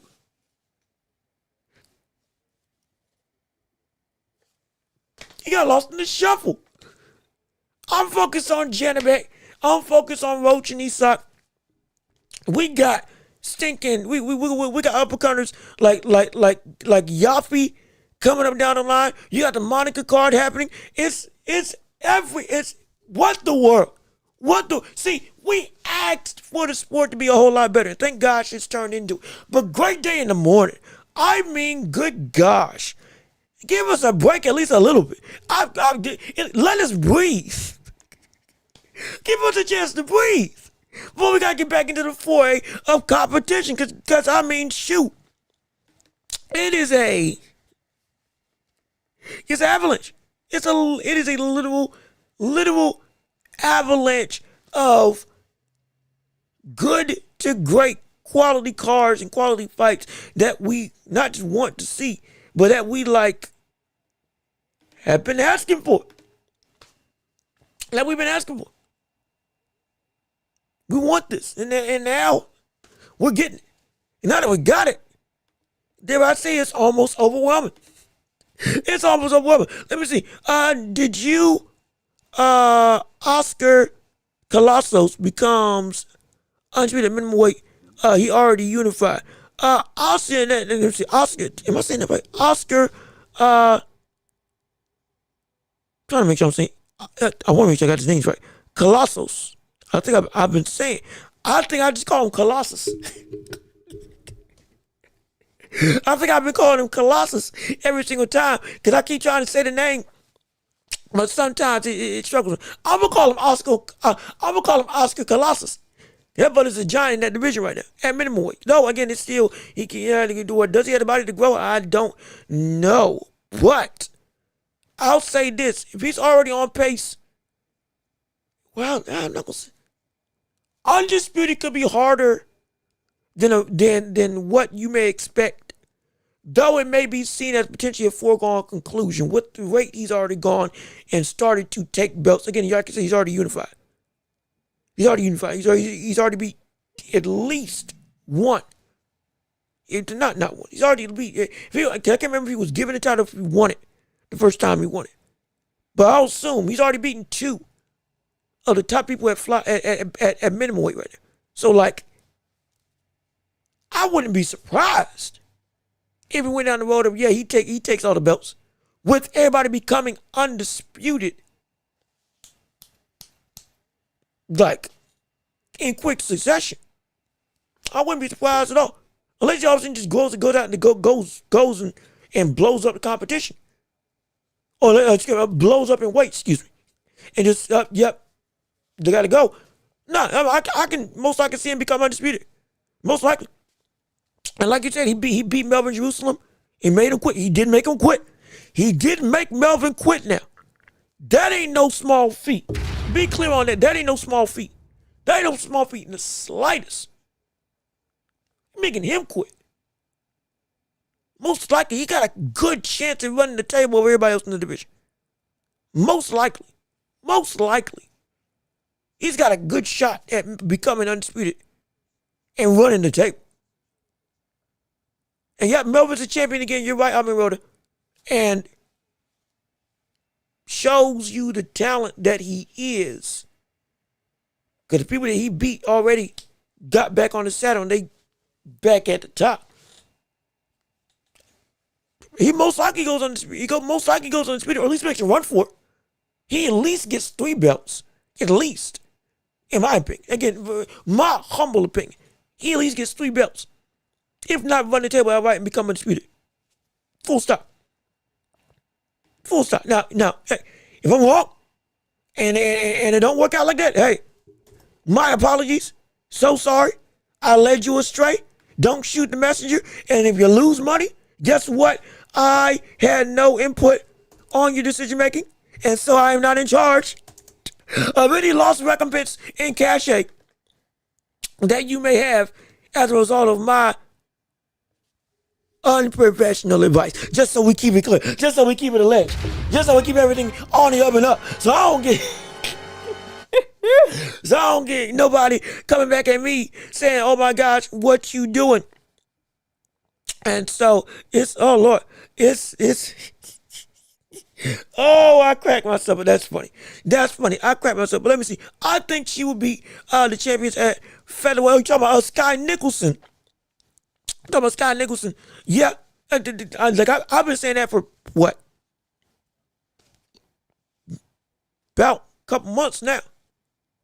Most likely, or at least if I haven't said it, I've been thinking it. She becomes undisputed. Especially if she keeps this style. I want her to have more stoppages. I want her to keep this mean streak. Now, some people may try to detract from the competition. That's perfectly fine. When she faces competition that you may think is up to par, if you are saying that what Sky Nicholson has done already ain't all that, cool. Have your thoughts and opinions. She fights like this, and guess what? She beats the best of the best people.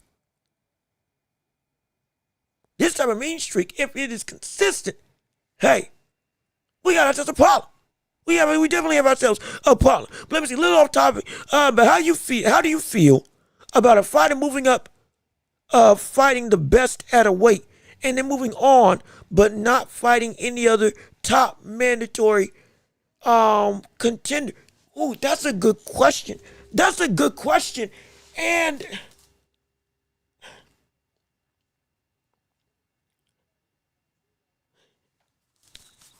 it's a good question. And I don't have a problem with it, but only for this reason. Anybody who's gone about doing this, where they move up, they fight the best, and then they move on. I can't hold it against them because they are indeed working to get the best guy that they can. And then, all right, who's the next bigger, best guy that I can beat? He constantly put men or women, they constantly pushing themselves. It's like now, would I want them to reign? Yeah, I love a reigning champion. Would I want somebody to be able to consistently stay and dominate and clean out divisions? Yes. It would only add to the legacy.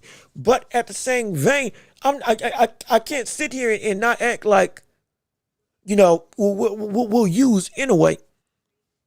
If Inoue beat Donaire after Super Series, and then if he fought Stephen Fulton and beat him, and then he said, all right, now I'm going up to 126. Hey, Espinoza, where you at? It's time to fight. I couldn't be I couldn't be upset at it. Because it's like, okay, well, I mean, You got a mandatory, sure, but who you're trying to fight, almost in every situation, is better than the mandatory, and it's a bigger division.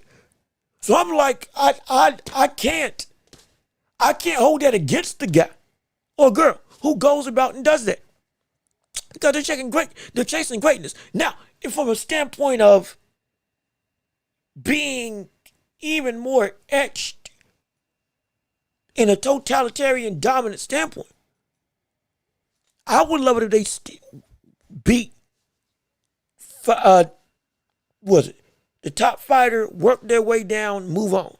Top fighter, undisputed, move on. That would be my thing. And so, but I can't hold it against her. I'm not mad at it. Because, like, most of the time it makes for, oh my gosh, somebody's doing something ridiculous.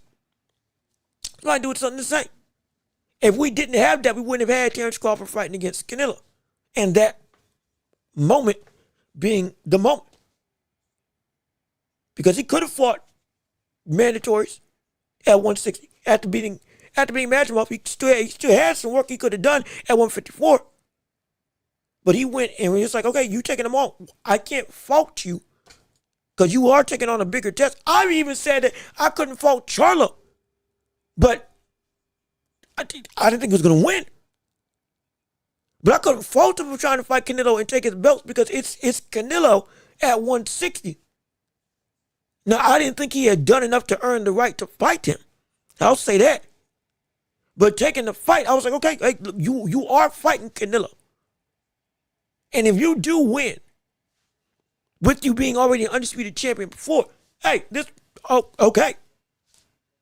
But, see what happened. But I can't hold it against them if they do go that route. But let me see. The reason why I say that, you get called the best at the weight, but really they haven't proved it unless to fight someone that is a top mandatory, because I have a problem because it's triangle theory. And I think, let me see, doesn't work. I like to see one defense at the weight. And so I get what you're saying, and you're not wrong for thinking that. But in boxing, it's a little, how do you say this? In boxing, it's a little different when trying to fight one, or you fight the guy, you beat him, and then you're moving on. If you beat who's considered the best fighter at whatever division that you're at, you get that title like you do. Okay, yeah, I'm the man. I'm the guy. Take, for example, Terrence Crawford. Terrence Crawford beat Canelo in his first fight at 168. And we all understood that Canelo was the best fighter at 168 for upwards of 5 years. However long he's been in the division. Since he became undisputed. Since he beat Billy Joe Saunders. If we're being completely honest, he was the best fighter at 168. Bar none. It was undeniable. When Crawford beat him, he understood, took that claim. He's the best 168 pounder. Period. If he never had a title defense, and if he moved back down, would it be out the question to say that he was not the best 168 pounder, even without fighting Shiraz and without fighting Berlanga, without fighting any of the other contenders, and Billy Martinez? I would say yeah, because it was such an established thing. Mind you, Roy Jones Jr. beat John Ruiz. Now, that's not the same as beating Lennox Lewis. Lennox Lewis at that point in time was the best heavyweight in the world. If he had beat Lennox Lewis and then moved back down, well, it wouldn't have been a debate as to who's the best 168 pounder, or excuse me, best heavyweight in the world. It would have been him. But again, he moved up, but he didn't beat the best guy. But he beat one of the champions, which in an incredible feat. I'm not taking anything away. But when you're saying beating the best dude, the man, the one that has been outright consensusly crowned and deservedly so, the ruler of a division. I think it's, yeah, I think you get that title. You can say that other people would be able to beat him. I completely understand. You could say that certain styles and matchups would be the guy, or would be the perfect storm to be like, yeah, he would be able to take you out. Perfectly fine. But the claim and the deserved honor of I'm that guy, period. And if I leave this division, I was the best. That would be, in my opinion,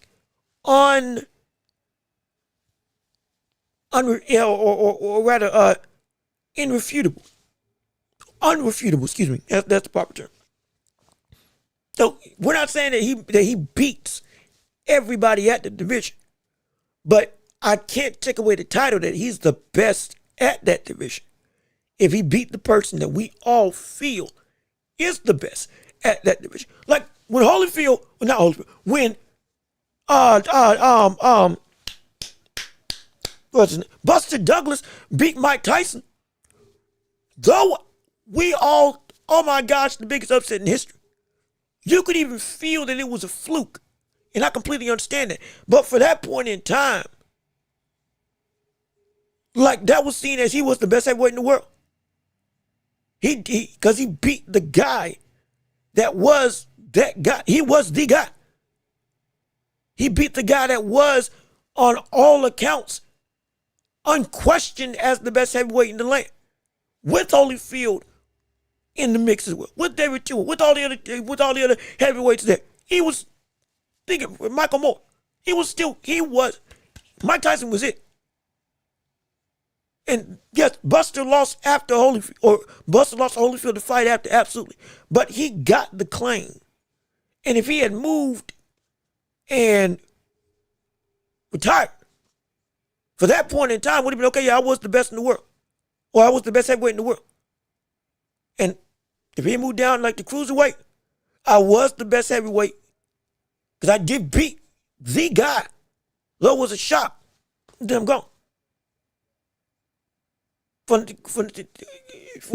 that moniker of title, I can't refute.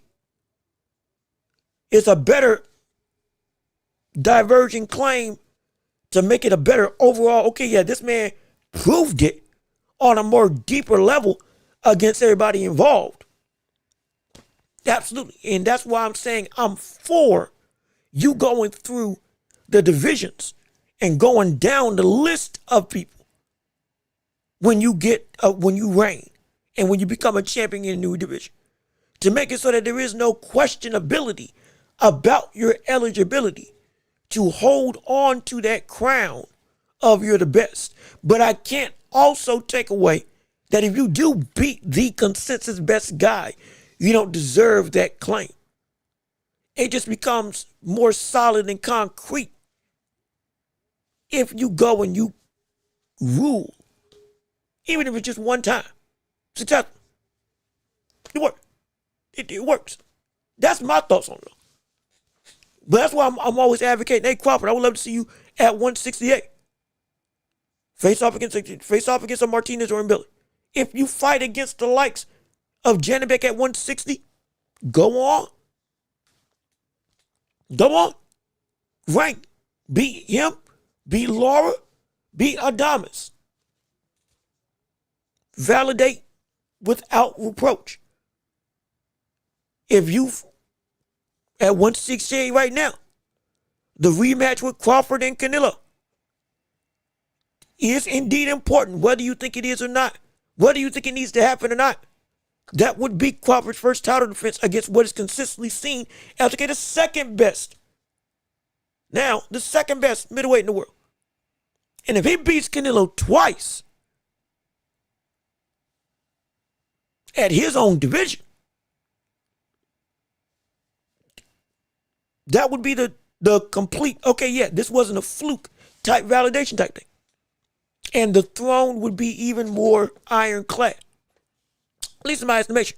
And so that's my 2 cents on it. You can do it, and you should do it. But if you do it and move on, you did have that title, and I can't take that away from you. But let me see. as the Orchard moved up each time without title defenses and they don't unify. Without title defenses and I think the don't unify. What is more impressive? Wait, hold on. I'm sorry. I'm sorry. Hold on. Because multiple divisions without doing work. Hold on. Wait. Let me see. Hold on. What do you think is more impressive? Here we go. This is what I was missing. Clearing out the entire top 10 dominant. I cannot read today. Let me slow down. What do you think is more impressive? Clearing out the entire top 10, dominating different divisions, or just moving up each time? Well, it depends. Most likely more impressive is clearing out multiple divisions amongst the top 10 every time you get there. Absolutely. That's a deeper and better legacy. But if we imagine it this way as well, if you moved up, we'll use anyway for example. He beat the best at 115, moved on.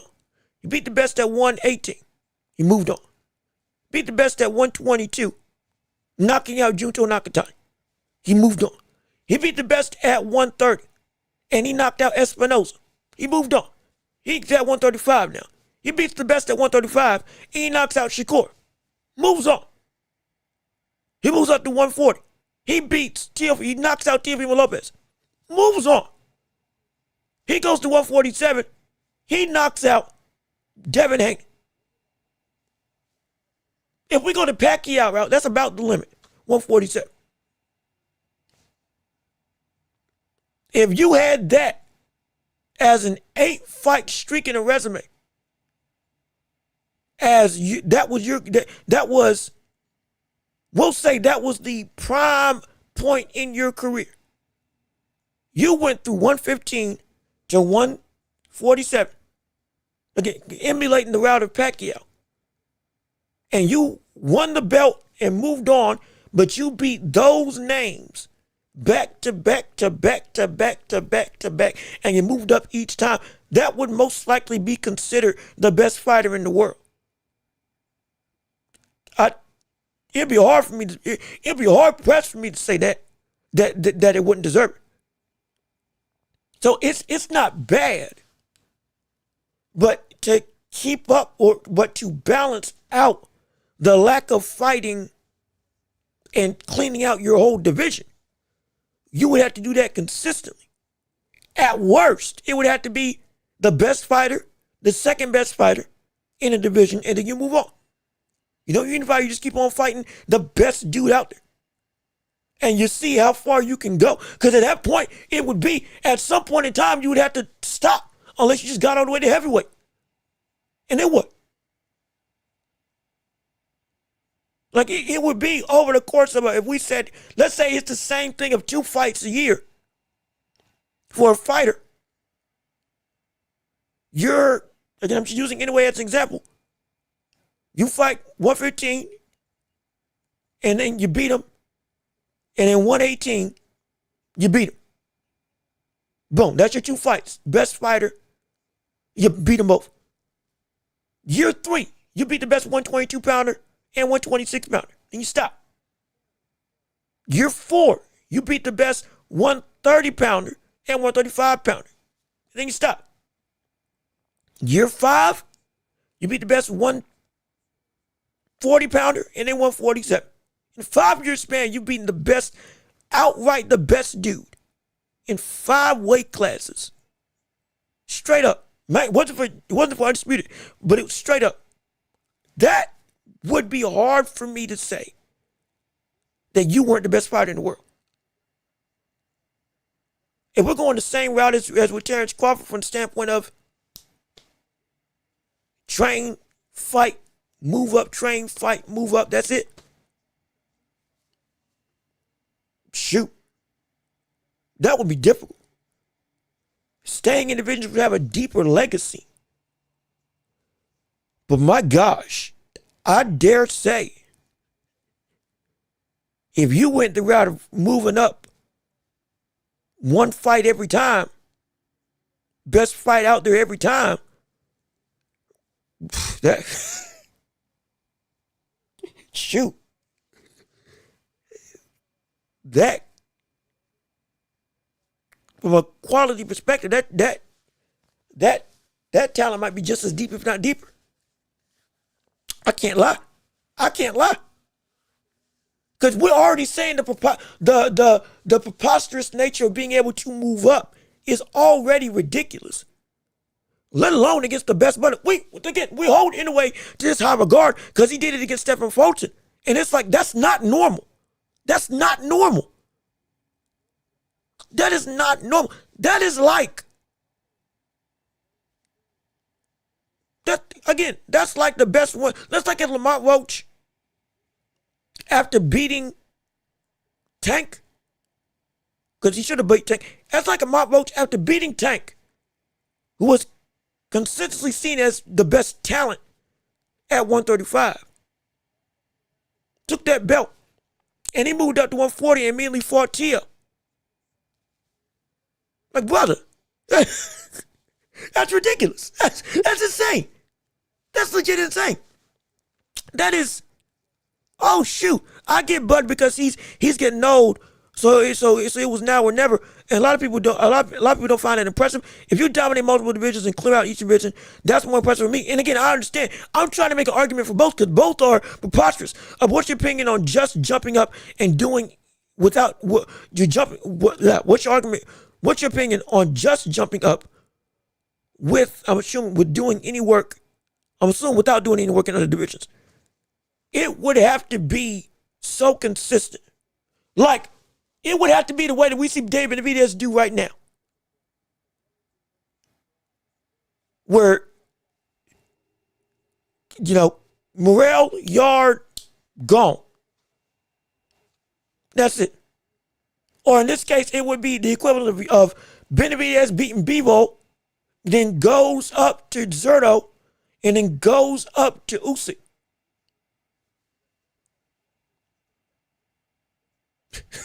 Like, I mean, ridiculous. I get that, but boxing is the show me.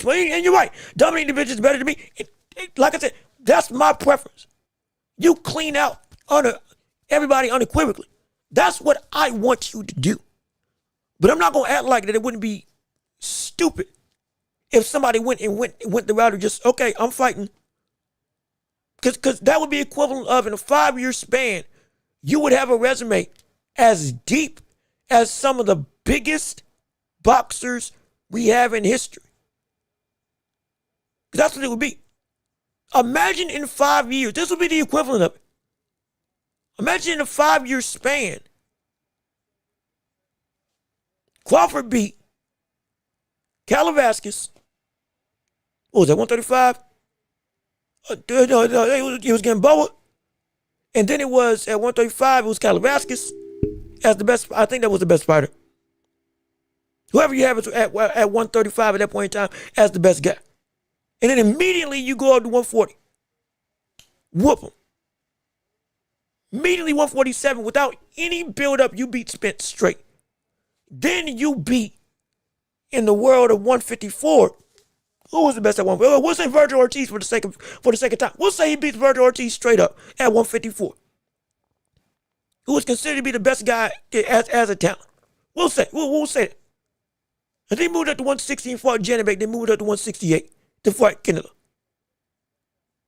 At some point in time, if he went through all those divisions in the span of what, that would be the equivalent of a 5-year plan. That would be, I think that would be as impressive, if, dare I say, more, depending on how it goes, because as you keep on rising up in divisions, the names get more and more weighty. As you keep moving up, all of a sudden the names it's not just, oh, you just beat the best guy. Okay, now you beat Canelo. Now you beat Spence. Now you beat Boots. Straight. Now you beat Usyk. Straight. You beat Zerto or Apata. Straight up. You beat Bivol. Straight up. In your first fight there, and then you kept on pushing. Like, you went and that would validate for me that you would be like, okay, yeah, this buddy is the best.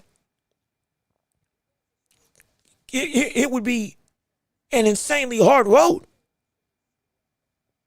But it would do the same job. It would just be even. It would be so. It wouldn't be as depth done.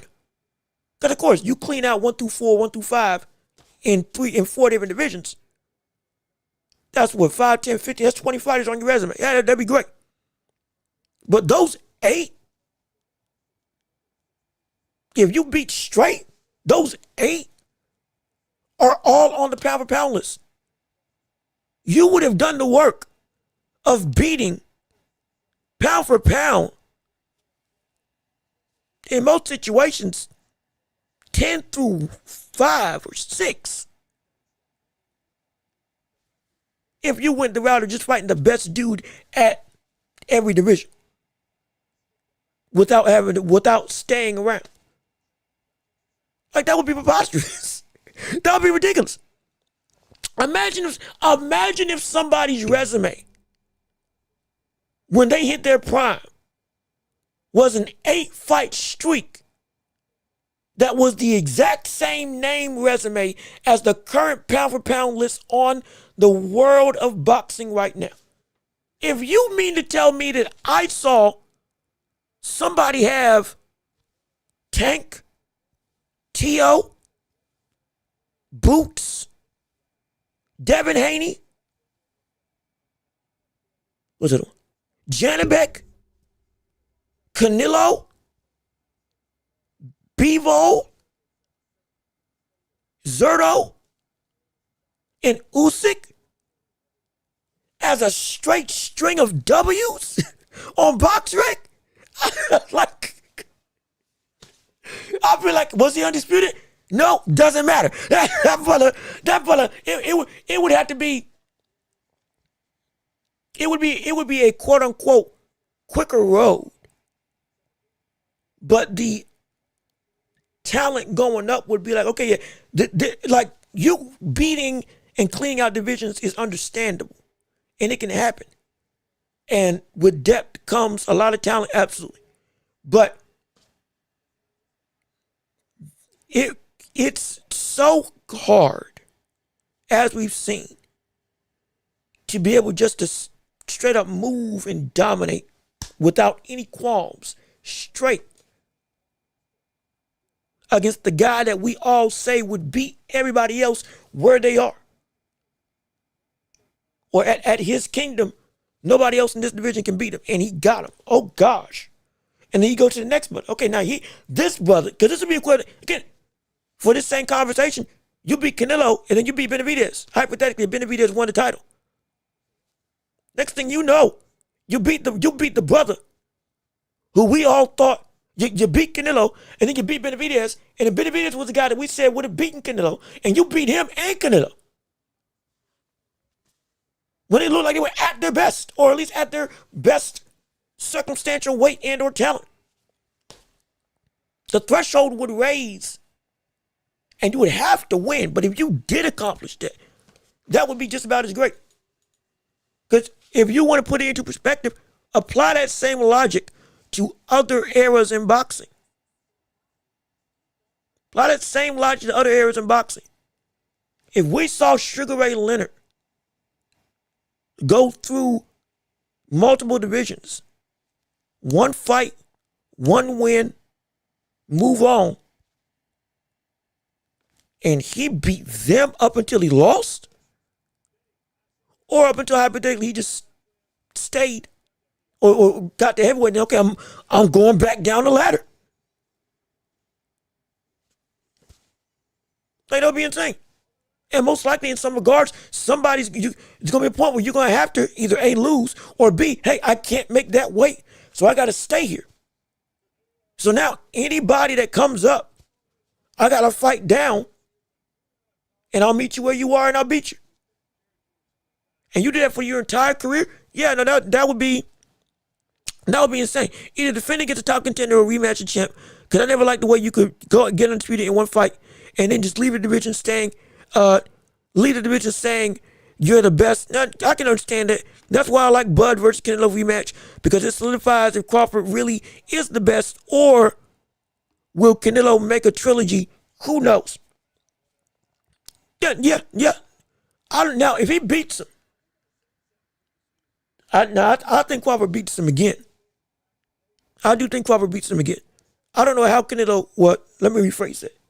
Canelo needing to adjust in that fight to be a different fighter to beat Crawford. I don't know how much wiggle room he has to change at this stage in his career. I don't. Because of age and what he's able to do with his body, where he's also said, my body can't do what I wanted to do in the ring that night. We talk about the decline. It's not about what you have left. What can you turn what's left into? Not sure where that actually can extend out to at this stage in his career. But if he does beat him again, yeah, that solidifies. And again, I'm with you. I'm all for it. I'm just making the argument simply. Being able to clean out divisions is my preference and would be more impressive because it's a deeper legacy. But I'm not going to act like if you did accomplish the one and done strategy, you would have beaten everybody on the pound for pound list and been legit. Okay, yeah, you're the pound for pound number one guy because you actually beat everybody on this list that's supposed to be, regardless of weight class, they are the best in the world, and you went and your resume is this very list. Yeah. This is too many names to say you ain't the best. This is too many people that we say are deserving, that you got all on by yourself. To say that you weren't, to say that you ain't the guy, it'd be tough. You wouldn't, if you would have to accomplish it for it to work. But if you did accomplish it, that would be more impressive. That would be more, it wouldn't be as deep. That would be, but that would be at such a ridiculous thing. And if you did that throughout your entire career, just you only fight the best guy at every division, moving up and down, you couldn't say anything.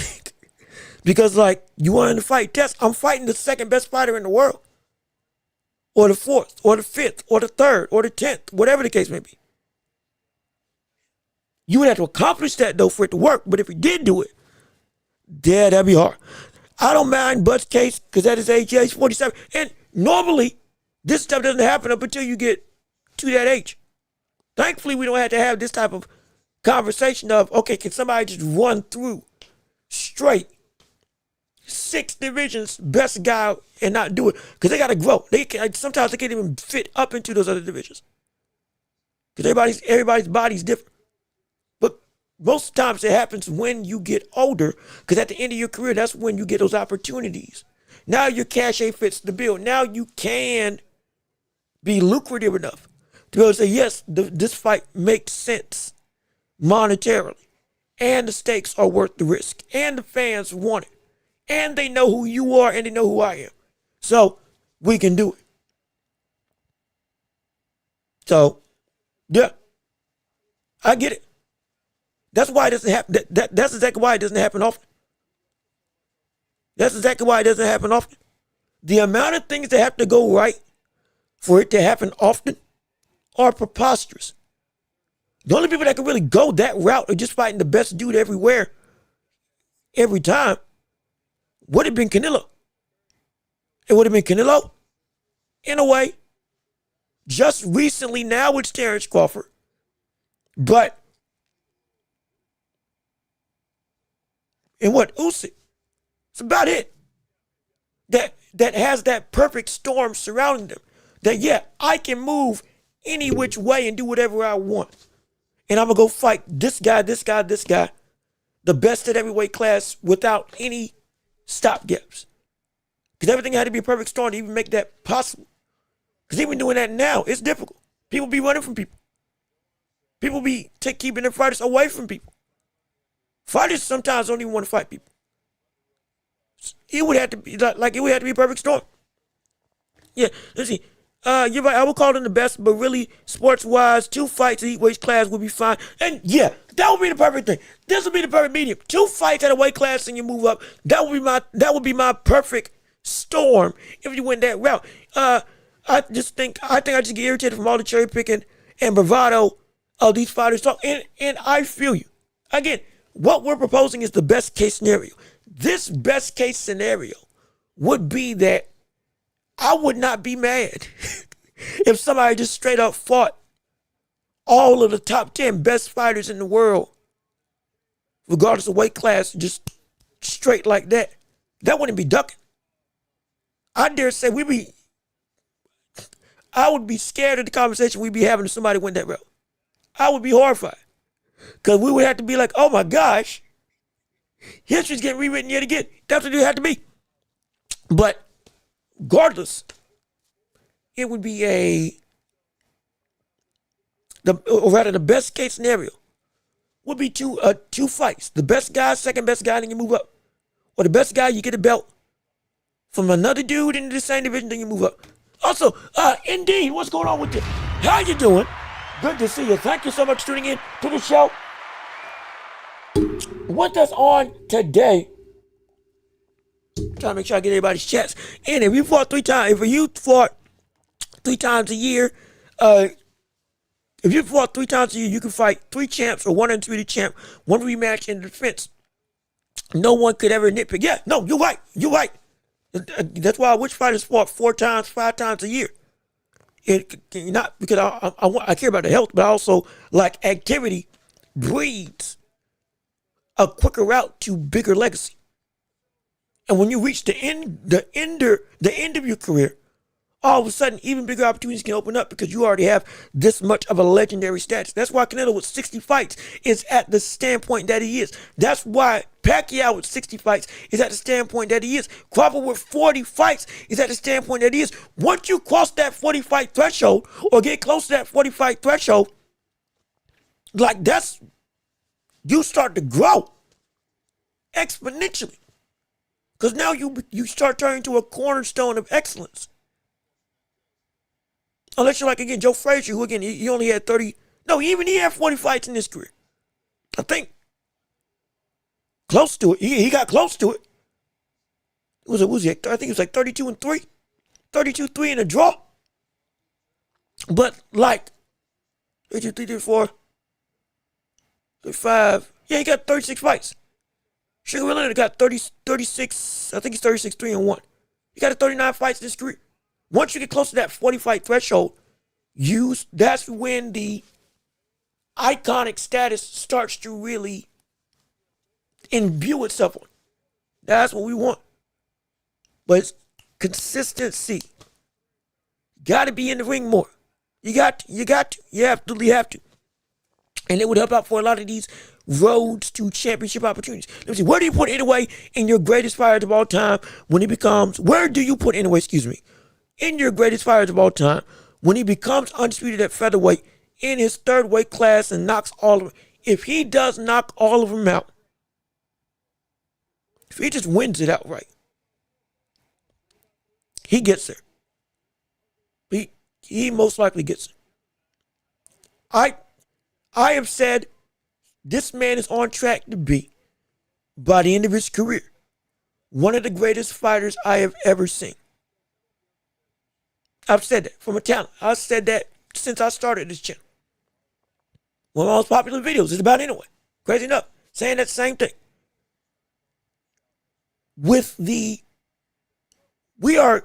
Sadly, we are approaching the end of Inoue's career.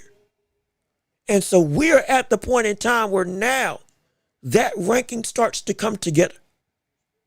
Crawford didn't reach that threshold of top 10 pound for pound up until this point in his career. Because again, you got to have a sustained level of greatness to reach this threshold for me. Inoue, he is 32. Said he wants to retire at 35, I believe. So the road starts now. In terms of, he's already for me, he's in my top 15. Straight up. Top 10, he's getting there. If he beats Nakatani, knocks him out, Butter might just get to 11. If he then goes to featherweight and knocks out everybody and does what you say to become undisputed, he's in that top 10. He's in that top 10. He's in the, shoot, I dare say he beats Nakatani and he just beats one of those champions up at featherweight. He might crack my top 10. And the more if he does become undisputed, because undisputed ain't no easy feat. He becomes undisputed up there, that would propel him even more. Propel him even more if it went that route. Because I know what I'm seeing. And we're about to, if this goes right, we're about to have him in that category that I've been saying for the past 2 years he's going to get into. The specific number, I can't say for certain, but I do know this. If he does what you say he's going to do, he's going to be in that top 10. And just like I said with Terrence Crawford, somebody's getting bounced. Yet again, somebody's getting bounced. It's insane to say, I know, but with legacy like that is too much to ignore. I have to put into a proper threshold. With his actual skill and accomplishments on top of it, it's something ridiculous. He would be in that top 10. He would be in that top. If he did that, he'd be in that top 10. That would be insane. If he continued afterwards, if I say he walks it back, hey, I'm going to keep on fighting, and I'm going to move up again, and he tries to go that Pacquiao route, top 5. Getting around the Pacquiao. And I dare say, getting above him, if he went that far to try to go through the same pathway in career, I wouldn't put too far past him. He'll be so interesting. It'd be so interesting. But yeah, if he did this on top of Nakatani, he's probably gonna be in my top 10. I just don't think anyone will want to unify with Jai. They don't. Albertaz been looking for a fight for years with Zurdo Ramirez, and he hasn't gotten it. Jai Kato, Zurdo, and Badu Jack. Now, hey, look, Badu Jack, the ageist wonder, the benevolent one, the watchman of boxing, who every time there's a card, he's gonna show up and win a title. Can he? I would say, yeah, Jai Patel would beat him. But don't be surprised now. Hey, brother, he could shock y'all. Oh man, it's just a funny joke that we got with Badu Jack. How he would just he will never somehow, as long as boxing exists, I'm scared to say he'll lose. Because every time I see him win, I never know when he's on the card. He'll just surprise me and then be winning a title and then go back into a slumber up until it's time for another opportunity. So I don't know what's going to Hey, look, I'm high on Badu Jack. But no, most likely Jai Vitale beats him and knocks him out. But Zurdo, that's going to be a tough fight for Jai. I don't care if you think he's going to beat him or not. But I want to see him in the ring with him. And he's been trying to get the ring with him. But Zurdo ain't taking him. In this case, Zurdo has been holding up the end of the bargain for not getting a fight with him. That's what I don't like. That's what I hate. I do hate that. I don't like that. Daryl Anderson, what's going on with you? Hey, how you doing? Good to see you. Thank you for tuning to the show. I'm sorry, not Daryl, Darla.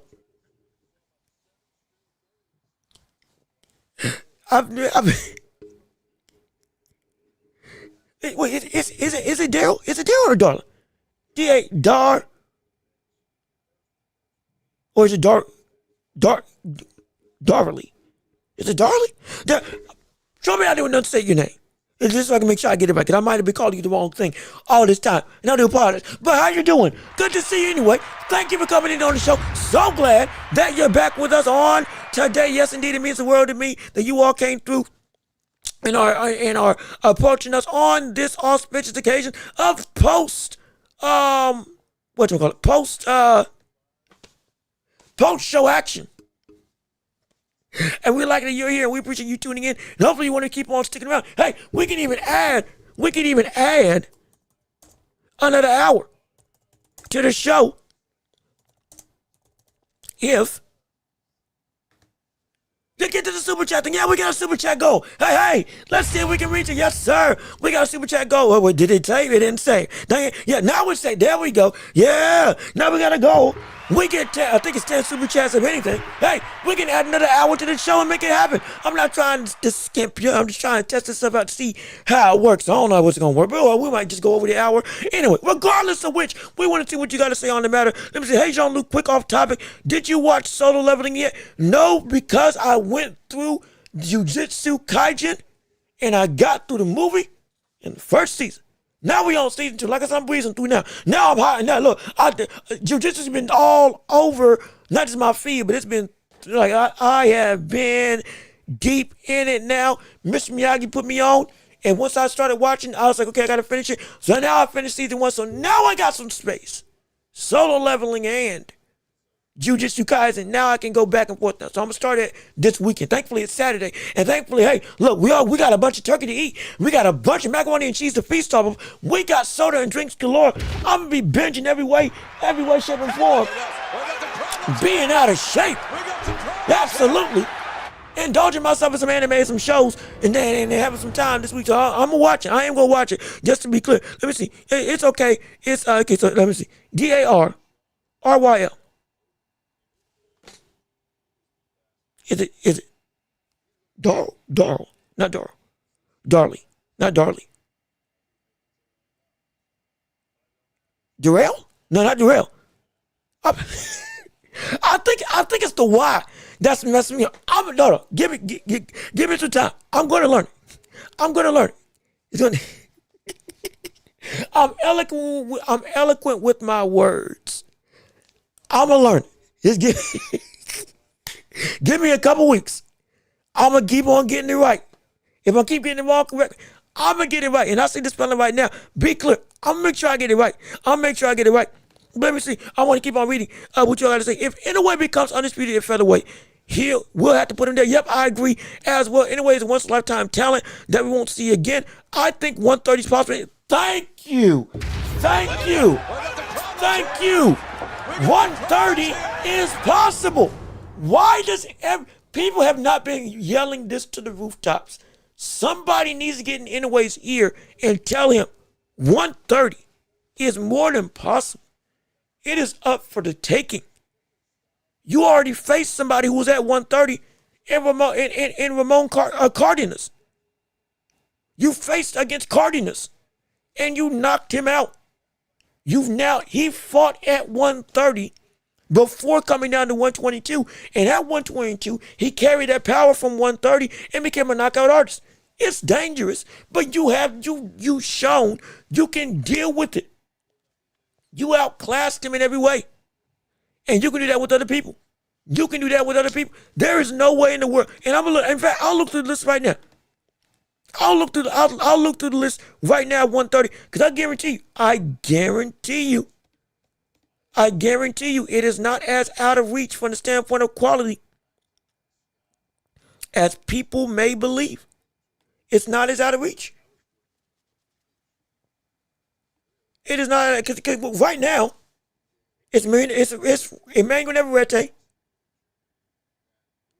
O'Shaquie Foster, Lamont Roach, and what Lamont Roach now is up to 140, but he was champ. Is he still the WBA champ at 130? Oh no, I'm sorry. No. Jazza Dickens, he got the. I'm sorry, I forgot about it. But Jazza Dickens, O'Shaquie Foster, Eduardo Nunez, and Emmanuel Navarrete. Now, Emmanuel Navarrete, again, I'd be horrified for. That would be that. That would scare the mess out of me. That would scare the mess out of me. Anyway versus Navarrete, that would scare the mess out of me. Good gosh, I'm going to tell you this, that fight, I'd be concerned for anyway. I'd be scared for anyway on that fight. I will not front you at all. I'd be scared.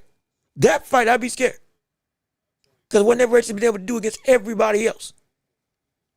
39-2, but those two losses, he's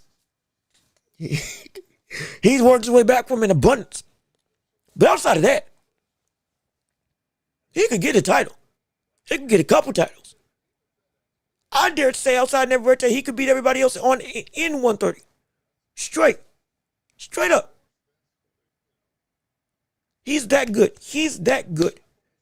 And if he really wanted to go that route, especially as he gets older with his body getting naturally going to have to get up and wait. If he stays around longer than just the 35, his skills don't diminish, right? His athleticism doesn't diminish. He could do it. He could do it. I do believe he could do it, man. I do believe he could do it. Let me see. Anything's possible for the monster? Yeah, I believe so as well. I feel he can KO 130 pounders also. Yeah, he can. He can. His power is transcendent regardless of weight class. That does not mean, now I'm not saying he's going. Yeah, there's a real conversation that it might not be as effective from the standpoint, okay, one hitter quitter, you're done. Because they are tougher up at 130, but that doesn't mean he can still, his boxing, forget the power, his skill set can beat everybody at 130. He is skillful, because again, you don't believe me? Stephen Fulton, in my opinion, as we're talking about as we are indeed talking about the Roach Cruz card, Stephen Fulton, I believe is going to outbox the likes of O'Shaquie Foster. And if he can do it, if he does show that he can do it in that fight, it's going to be a clear and present disclaimer. Hey, if anybody ever gets up here to 130, he's going to be doing the exact same stuff. If not, he's going to be doing worse. Because this brother, it's not triangle theory, but with the caliber of boxer that Stephen Fulton showed he was when he did fight anyway whitewashed him out of the ring and knocked him out, technically and with straight up power. Fulton's about to show y'all what it's like to be a world-class boxer at 126, at 130. And if he's doing that to y'all, brother, anyway, he's going to destroy y'all. He's going to destroy y'all. He would, from a technical perspective. Because there ain't many people as technically good as Fulton at 130 right now. As a boxer. There ain't many. There ain't many, if any, that reach that height. You can fight him. But on a technical level, he can school you. You saw what he did to Figueroa.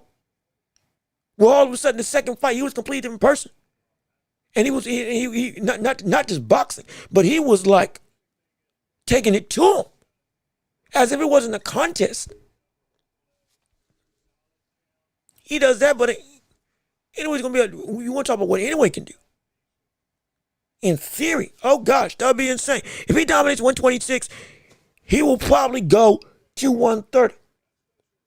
Now, I do got to push back on that because he has said he's going to end his career at 126. He said himself 126 is going to be the last stop. His words, not mine. So I can't say for sure if he'll backtrack on that. If he does backtrack on that, great. Move up. Let's see if it's easier than you thought, let's see what you got. But until then, I do have to say the stopping point right now looks to be 126. I want somebody in his ear telling him, you can go beyond 126. Really. And you can extend your boxing career longer than you think if you really wanted to because you're that good. I hope somebody's in here telling that, because I don't want him to retire. I don't want him to retire at 126.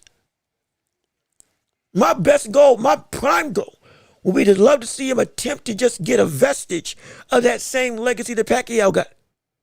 Because I truly believe he can do it. I truly believe he can do it.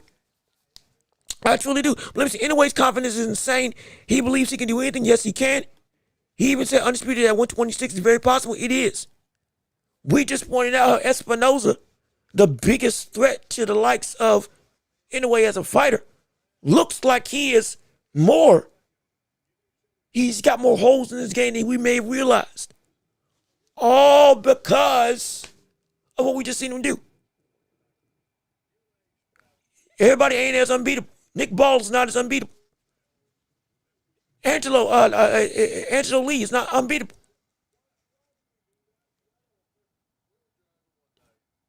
They ain't unbeatable. O'Shaquie Foster. Not O'Shaquie Foster. What's his name? Stephen Fulton, who was a champ, he already beat.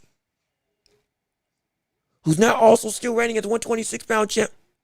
Now going up to 130, you already beat him. Shushu Carrington, he ain't ready for that. Even at his best, he's not going to be ready to fight against the likes of Inoue. He's never going to be that good as Inoue. That's not me saying he's going to be a bum. I'm saying I don't see him reaching that type of caliber of talent.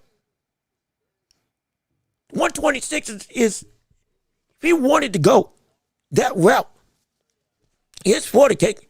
It's for the, just I can do some legendary stuff. He could do, no, it wouldn't be legendary stuff. He could do some stuff that would put him in the pantheon, again, of the top 10.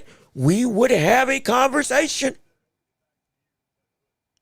that he would have to, I couldn't ignore that this brother, from a technical level and from a accolades level, would not be reaching the heights of some of the greatest people I've ever seen in my life.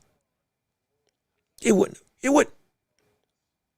Because you gotta understand, he is, what is he? 28-0? His 28-0 is denser than most people's 40-0.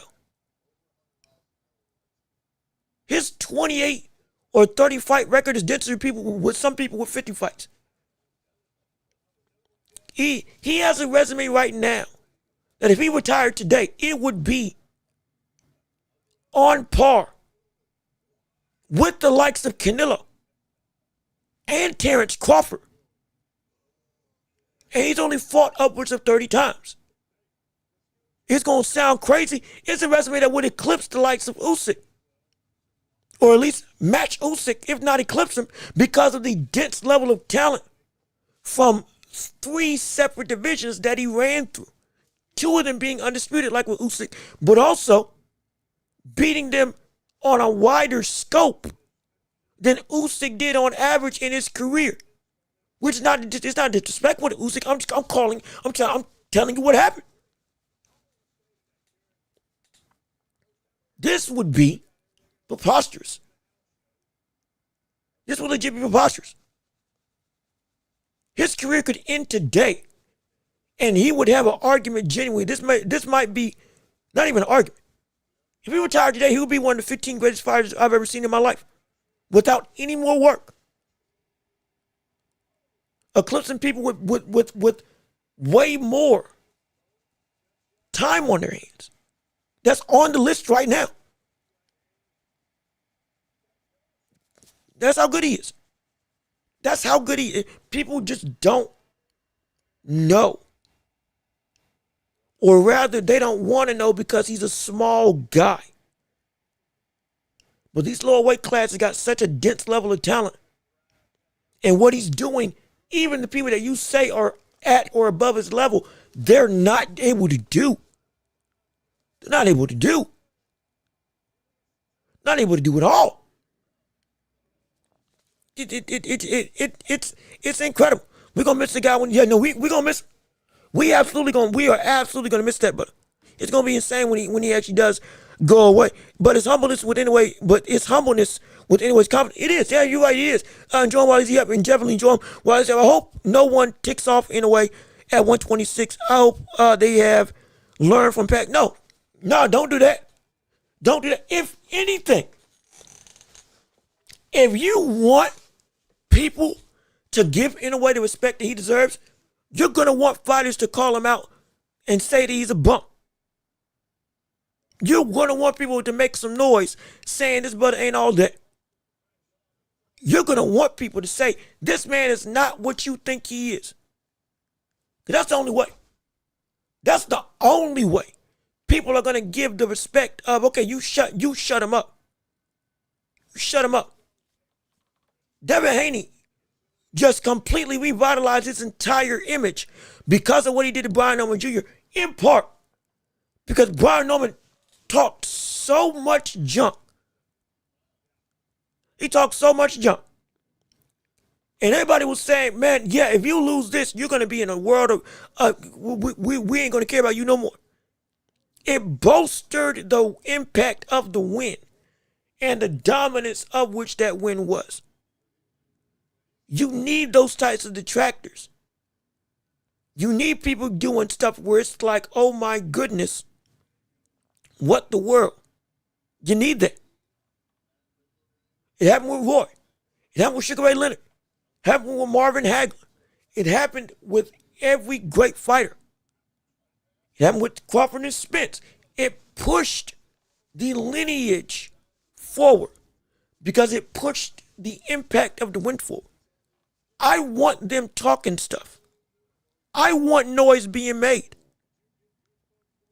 At this point, Lewis Neary versus Inoue sold out the Thriller in Manila Arena. Oh, was it? Not Thriller Manila. Was it Manila? Was it? Let me look. What was this? What was the stadium that he fought Lewis Neary in? Inoue versus. What was the stadium that Lewis Neary? Tokyo, that's what it was. Not the Manila Arena. The Tokyo Dome. The Tokyo Dome sold out for the first time in 34 years. Had a boxing fight with Inoue in it. You know what? Because, in all honesty, Lewis Neary had gotten banned from Japan from boxing over there because I forget what he did, but he did something horrible. And boxing said stopped going to Japan in 34 years. Or Tokyo, Japan. More specifically, Tokyo Dome. And because of the impact and the drama surrounding Lewis Neary and the fight with Inoue, get revenge on this brother. We're reinstating this brother so you can put him out. It broke records out the wazoo for the stadium and for the city as a whole. You gotta be kidding me. The first time Sunday fought in a stadium in Tokyo Dome since 1990 because of the pomp, circumstance, and drama and talk that was being done by the likes of the opponents, his haters. You need that interest. You need it. Inoue's humbleness is perfectly fine. But you got to have, if you want the respect, more specifically the notoriety, more specifically just the eyes that will get you the respect, that resistance has got to be there. I want people talking. I want Nick Ball saying whatever he can. I want these folks going, being belligerent, being reckless, being outright indiscriminate with their disrespect. So when he does beat him, it blows up that much more. It blows up that much more. Let me see. Jean-Luc, you and I both know that it's the risk thing. That it's the rest. I think best thing for someone to, or worst thing for someone to do. Anyway, you right. You right. But that ain't what I'm not asking for the best thing. I'm not asking for the best thing to make Inoue docile. I'm asking for the best thing to put Inoue where he deserves to be. I'm asking for that. He should be one of the 3 biggest names in this sport across the globe. He should be one of the pinnacles and standards that every fighter today looks to go and watch. and every fan today wants to go and admire. This man broke records on Facebook with this fight when they couldn't put it on a PPV platform because he's popular. But it helped. It helped immensely. His fight with Cardenas broke records, virally shared. We just need a taste of what he can do for the public eye to witness and enjoy. And that also comes with disrespect when people love drama and want to see people get mad and get upset. And, oh, I can't wait to see what he's going to do. You're right. Fuel the fire. That's why Bill Haney is such a master marketer. People hate him. But it don't matter because he will make you want to tune in. That fight with Brian Norman Jr. was even more talked about than the main event with Benavidez. It felt like it was the main event because everything surrounding it, all the drawing, the noise helped. You might have not liked it, but it helped. It helped in an insane way, and that's what we need for anyone. Because at this point, he's fought in America 4 times. He's been over here in the States. He put on a dominant display and a dominant performance. But people still ain't fickle unless they feel like there's something to gravitate towards.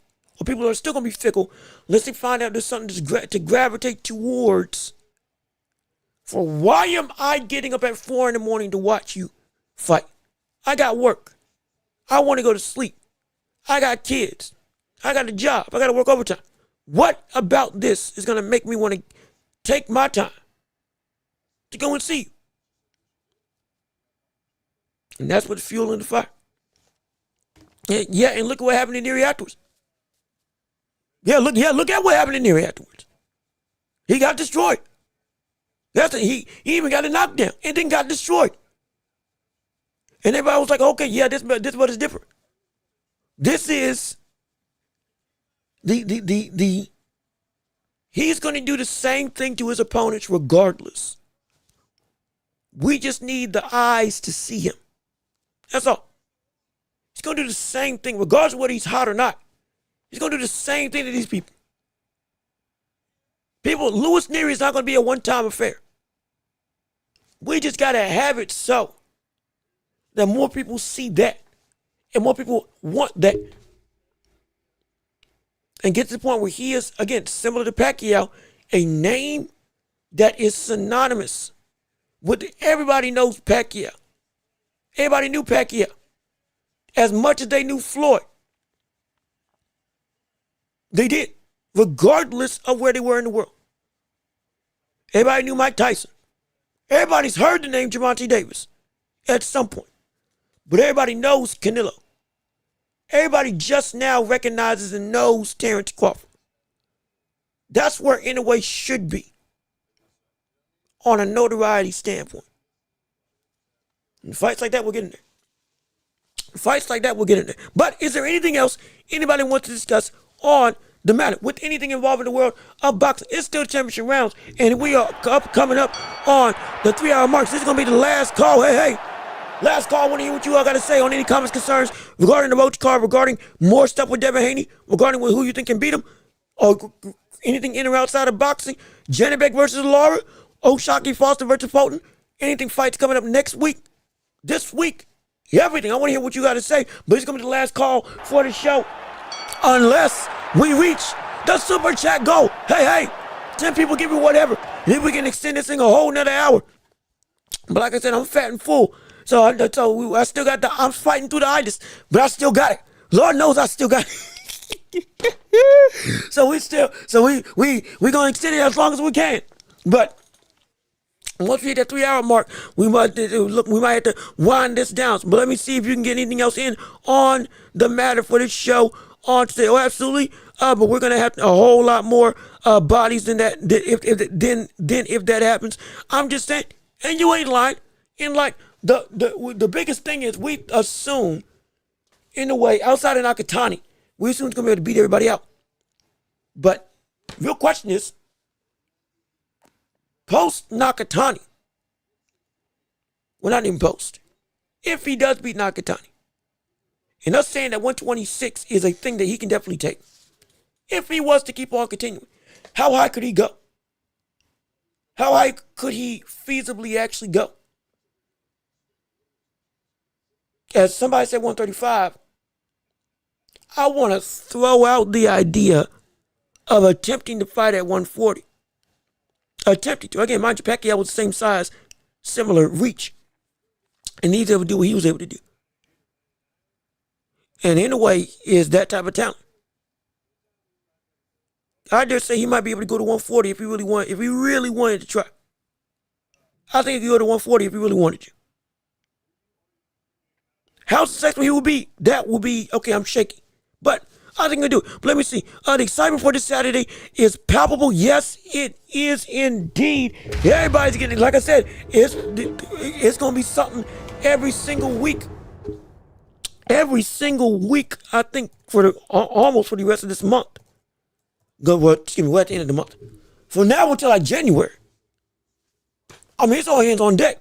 Legit.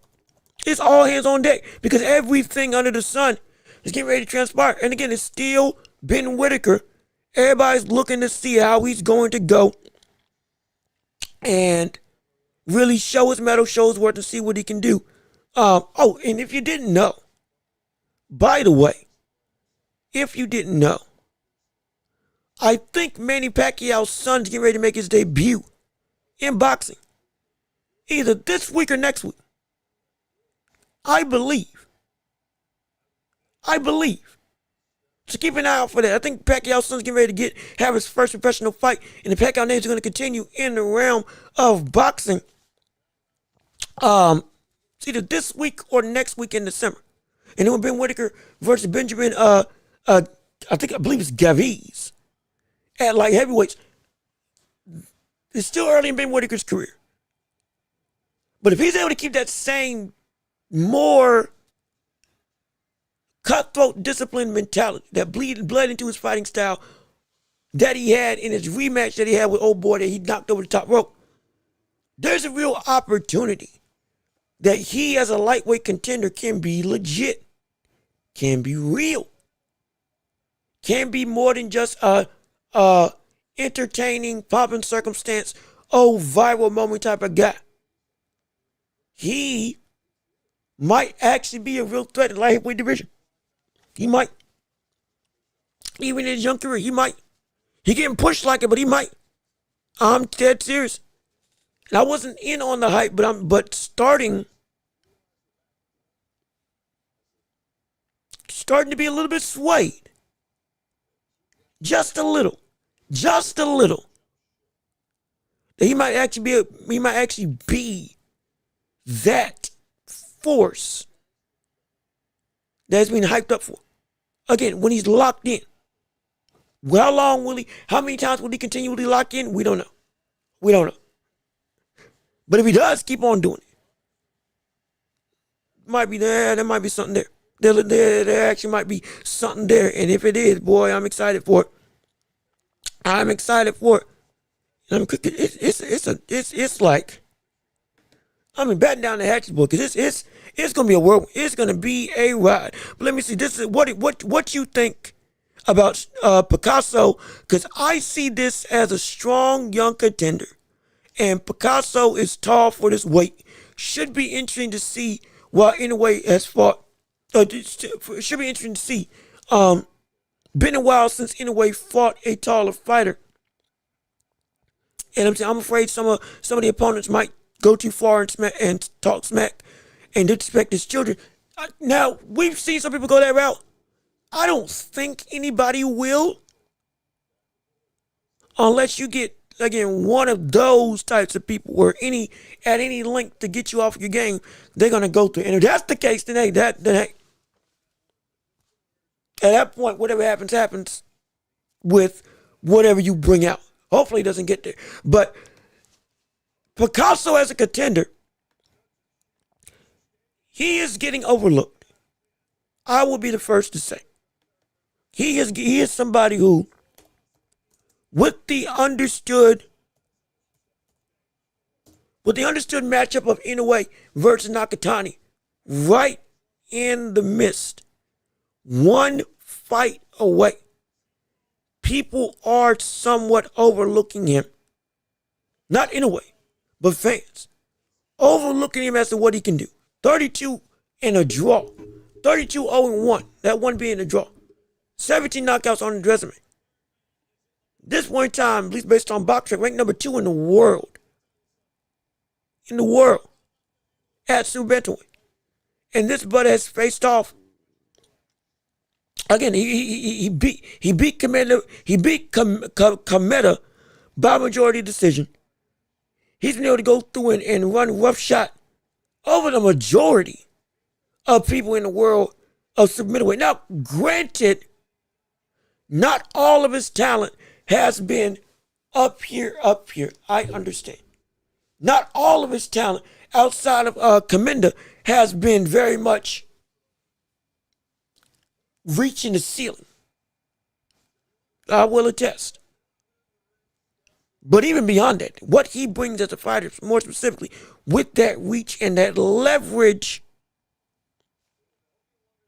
is going to be something that's going to be interesting to see what Inoue can do to get around it. If we want an early indicator of how he'll fight the likes of Espinosa, this could be it. This could be it. But most likely, we see him keep on jabbing to the body.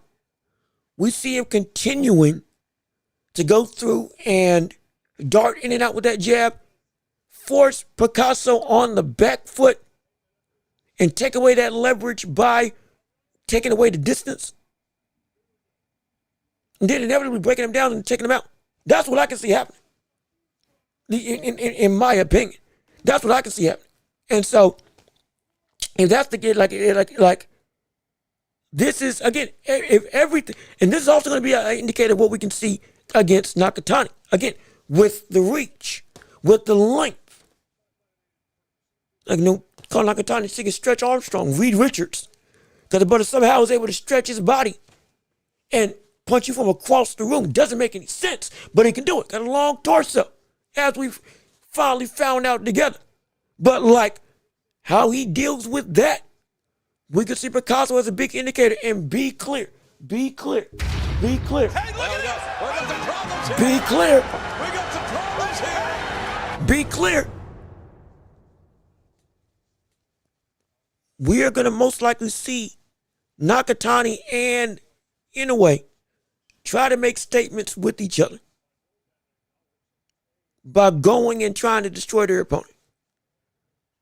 Nakatani fought in a way we had never seen before, with reckless abandon, the likes of which was almost unheard of for him as a stylistic fighter.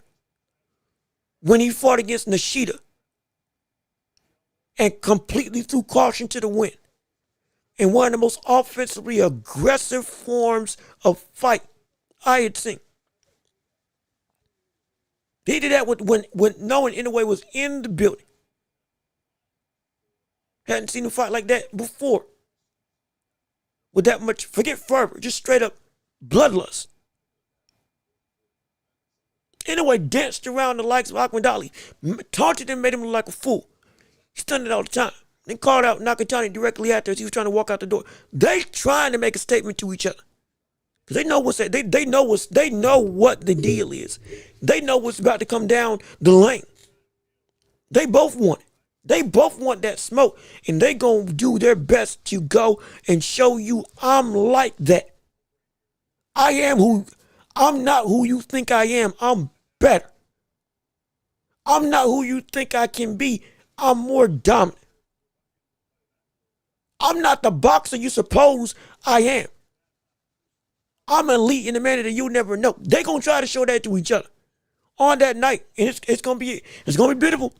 It's gonna be beautiful. When Picasso has a longer reach, Nakatani, yep, he does. Nakatani's got a 68-inch reach, 68 and a half. Picasso got 70, and like this is a great litmus test. It's a great litmus test to see how he deals with that type of long reach, that type of what's the word? That type of disadvantage to this egregious extent. Now, if he's able to handle this, from a length perspective.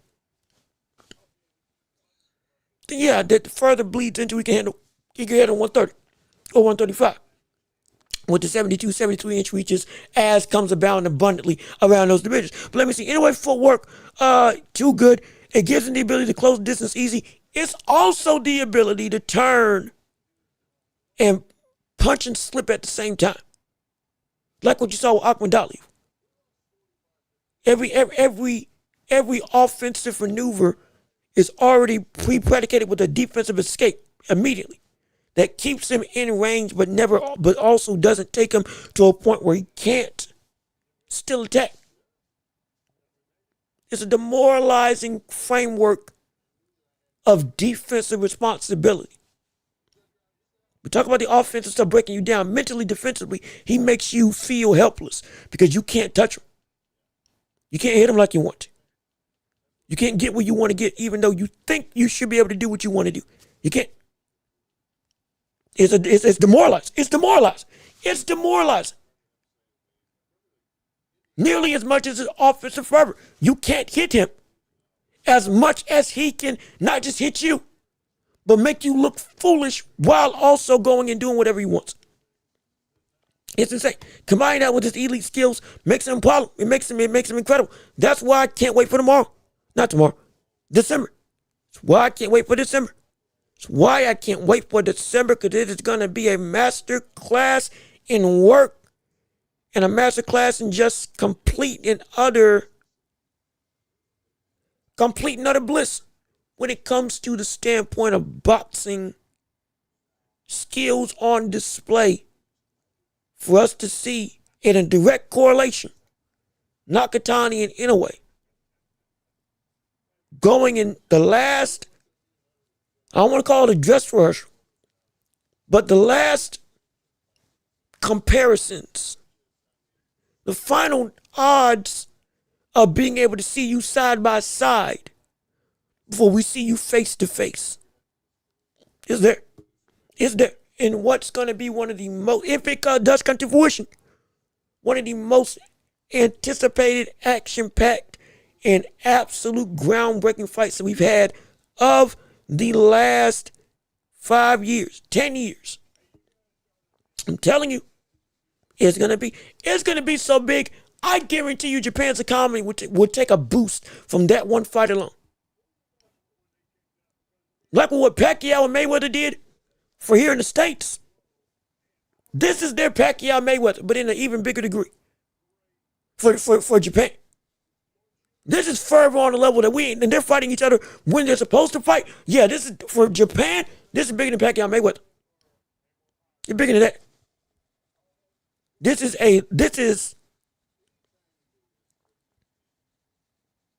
is more closely akin to Ali Frazier fighting at their best.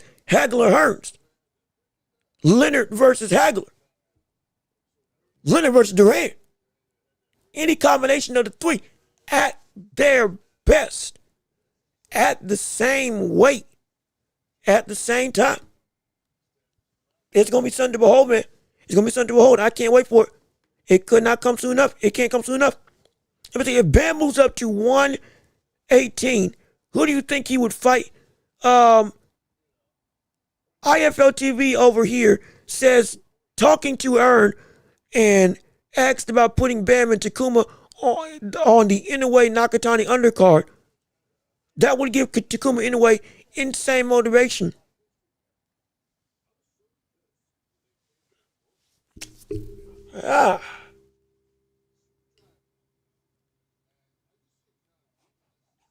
See, that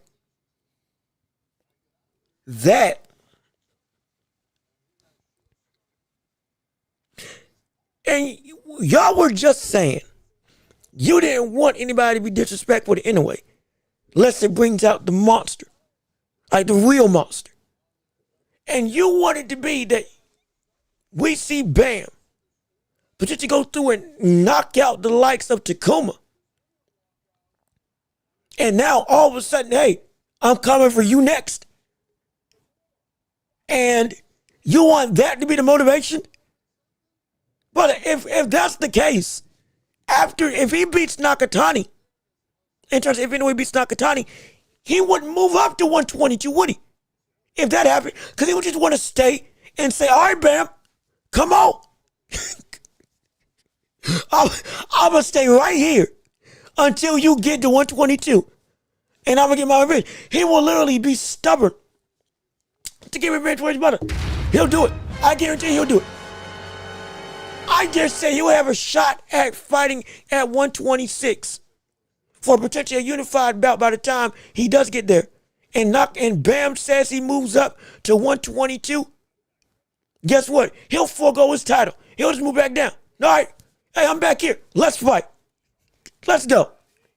Y'all, you want to create family drama to lead into an absolute, unabated, completely tyrannical in a way, getting revenge for his brother? Dude, that would have been like if we saw Crawford beat David Benavidez, and then Benavidez was around 135 or 140, whatever the weight class was. He would have dropped weight just to say, all right, you beat him, come on. I'm going to take you out. If they were close, I dare say he still wants that smoke, but because he knows he can't come back, he's not coming back down to 168. That's the only reason why, but he would do it.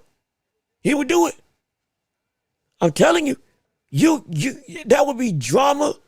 The likes of, oh gosh, that would shoot. Oh, the type of stress that would make for this fight. Oh gosh, that would be insane. That would be insane. That would be insane to see. Woo, that would be insane to see if that did take place. My gosh, that would be ridiculous. That would wake up a version of Inoue we've never seen before. Might be the end of Bam's career because he will go out there. No, I ain't going to say that. Bam is, as much as you can, again, Bam, and this will be the last thing before we get out of here because we passed the threshold and we do got to make sure we got to let y'all get back to eating. Bam is cut from the same cloth as Nakatani and Inoue. I'm not going to disrespect him in that regard. Bam has the capacity to be in the ring with both of them. He does. Bam, if he sees in your eyes that you are going to elevate, that you got something different coming down the line, he will elevate his game as well. He's been hurt. So is Nakatani, so has Inoue. He's been down, so has Inoue. He's been challenged, so has been Nakatani Inoue. He'll step his game up. He has that same capacity for evolution as all three of them. I dare say Bam is of the few people who have not, if Inoue or Nakatani brought their A game towards him in a way that we've never seen before, he will be able to handle himself and make that fight a war. I do believe it. I do believe it. It'll be horrifying. But at the same breath, we say at the same breath as we said it will bring out a different monster. The facing better competition keeps on elevating Bam to new heights and to new layers. Mind you, Bam is not in his own final form as a fighter. He's only 25, 24 years old. There's a real opportunity that Bam is a buddy that can stare death in the face and say, hey, I'll kill you. You understand that? Bam is a buddy that can stare death in the face and say, I'll kill you. He's built like that. Somebody past name that might be an in for him. And this is coming from a brother who loves in a way. Bam's like that. He's like that for real. He's like that in every capacity I can imagine. I would want Inoue to get to a new place. Because then we would see a version of Bam that would stand the test of time. That would stand the test of time. It will stand the test of time. That would be so insane. It will be so insane, I guarantee you. I'm telling you, it will be gay. Not against the monster that became a myth. You right. You right. It could be absolutely possible. But just know, if we do see this storyline come to fruition, hypothetically, Bam is built in a way he can more than compete. He could turn into a myth himself. He could turn into a myth himself. Mythical figure versus mythical figure. Again, it's a battle of the three kaijus. That's what it is. It's a battle of the three kaijus. All three of them are as big of threats to each other as you can imagine. That's how this whole lineup is, specifically that fight. Just specifically at that fight. So you staring another legit dog in the face. He'll bite as hard as you. That's why I want to see that fight. Oh gosh, it's gonna be so exciting. I can't wait for it. I can't wait for it. It's gonna be so exciting. It's see now I'm about see it would. That fight can't. That's why I need them to win. I need both of them to win. That fight would feed families when that happens. Oh gosh, that would be family. But either way, we gotta go. We have to go. Because if we don't, we're gonna be here for all time. We gotta go. So unless you read the super chat, go. We gotta wrap this up and send it home. We've been going almost 3 hours, 30 minutes. We gotta get out of here. We gotta get it. If anyway make Junto easy work, now if that happens, okay, we got another conversation. I'll say this. If he makes Junto Nakatani easy work, if he gets to the Junto fight and wins, okay, we gotta have a different conversation now. I'm gonna say that confidently. But until then, I know what I'm seeing from the standpoint of the connected abilities of the three. It's gonna be insane. It's gonna be ridiculous. But either way, we gotta go and we gotta end this show because we do gotta get out of here because I'm way over my time that I said I was gonna stop it. So with all of that being said, this has been an episode of The Watchable with me, your host, Jean-Luc West. Thank you so much for tuning in and listening on this special or somewhat special Thanksgiving holiday edition of the Friday episode of The Watch Report with me, your host, Jean-Luc West. Thank you to everybody who tuned in to the show. Thank you to everybody who supported. We got Cash App, we got PayPal, we got links down below in the description if you would like to come and support the channel. We also got, again, super chats, gifts, super thanks, whatever the word those things are. If you want to support this channel and help us to be able to go and grow and be as much of a big time show as possible, we can't do this without your support, and you all make this so possible. We appreciate everything that you can do and everything you can give. If possible, be sure to leave a like on the video before you get on out of here. It helps the algorithm. Be sure to comment your thoughts and opinions. Subscribe to the channel if you're not already. Come join the empire, and please share the show with everybody that you know so we can keep on building up this whole community and empire together. And hey, enjoy your weekend, enjoy your time. Get ready for Ben Whitaker happening on tomorrow. I believe tomorrow afternoon if you're over here in the States. I am not going to stream it because, like I said before, I got some stuff I got to handle. I'm not going to be able to. I got some stuff I got to handle. I'm not going to be able to go and stream that fight live with you all. But we'll be back on Tuesday to discuss all that and much more. We got the likes of Lamont Roach coming next week and a bunch of action to discuss all throughout Tuesday and Thursday and Friday of next week. It's going to be a phenomenal show, phenomenal time. But hey, I've been Jean-Luc Welch. Y'all have been wonderful. Thank you all for tuning in and listening. Be sure to rate us 5 stars on every podcasting platform imaginable. Peace and love. And we are out here. Yes, sir. We're going to see you all next week. Be safe. Be blessed. Eat some turkey. Have some fun. Enjoy your weekend. And we out.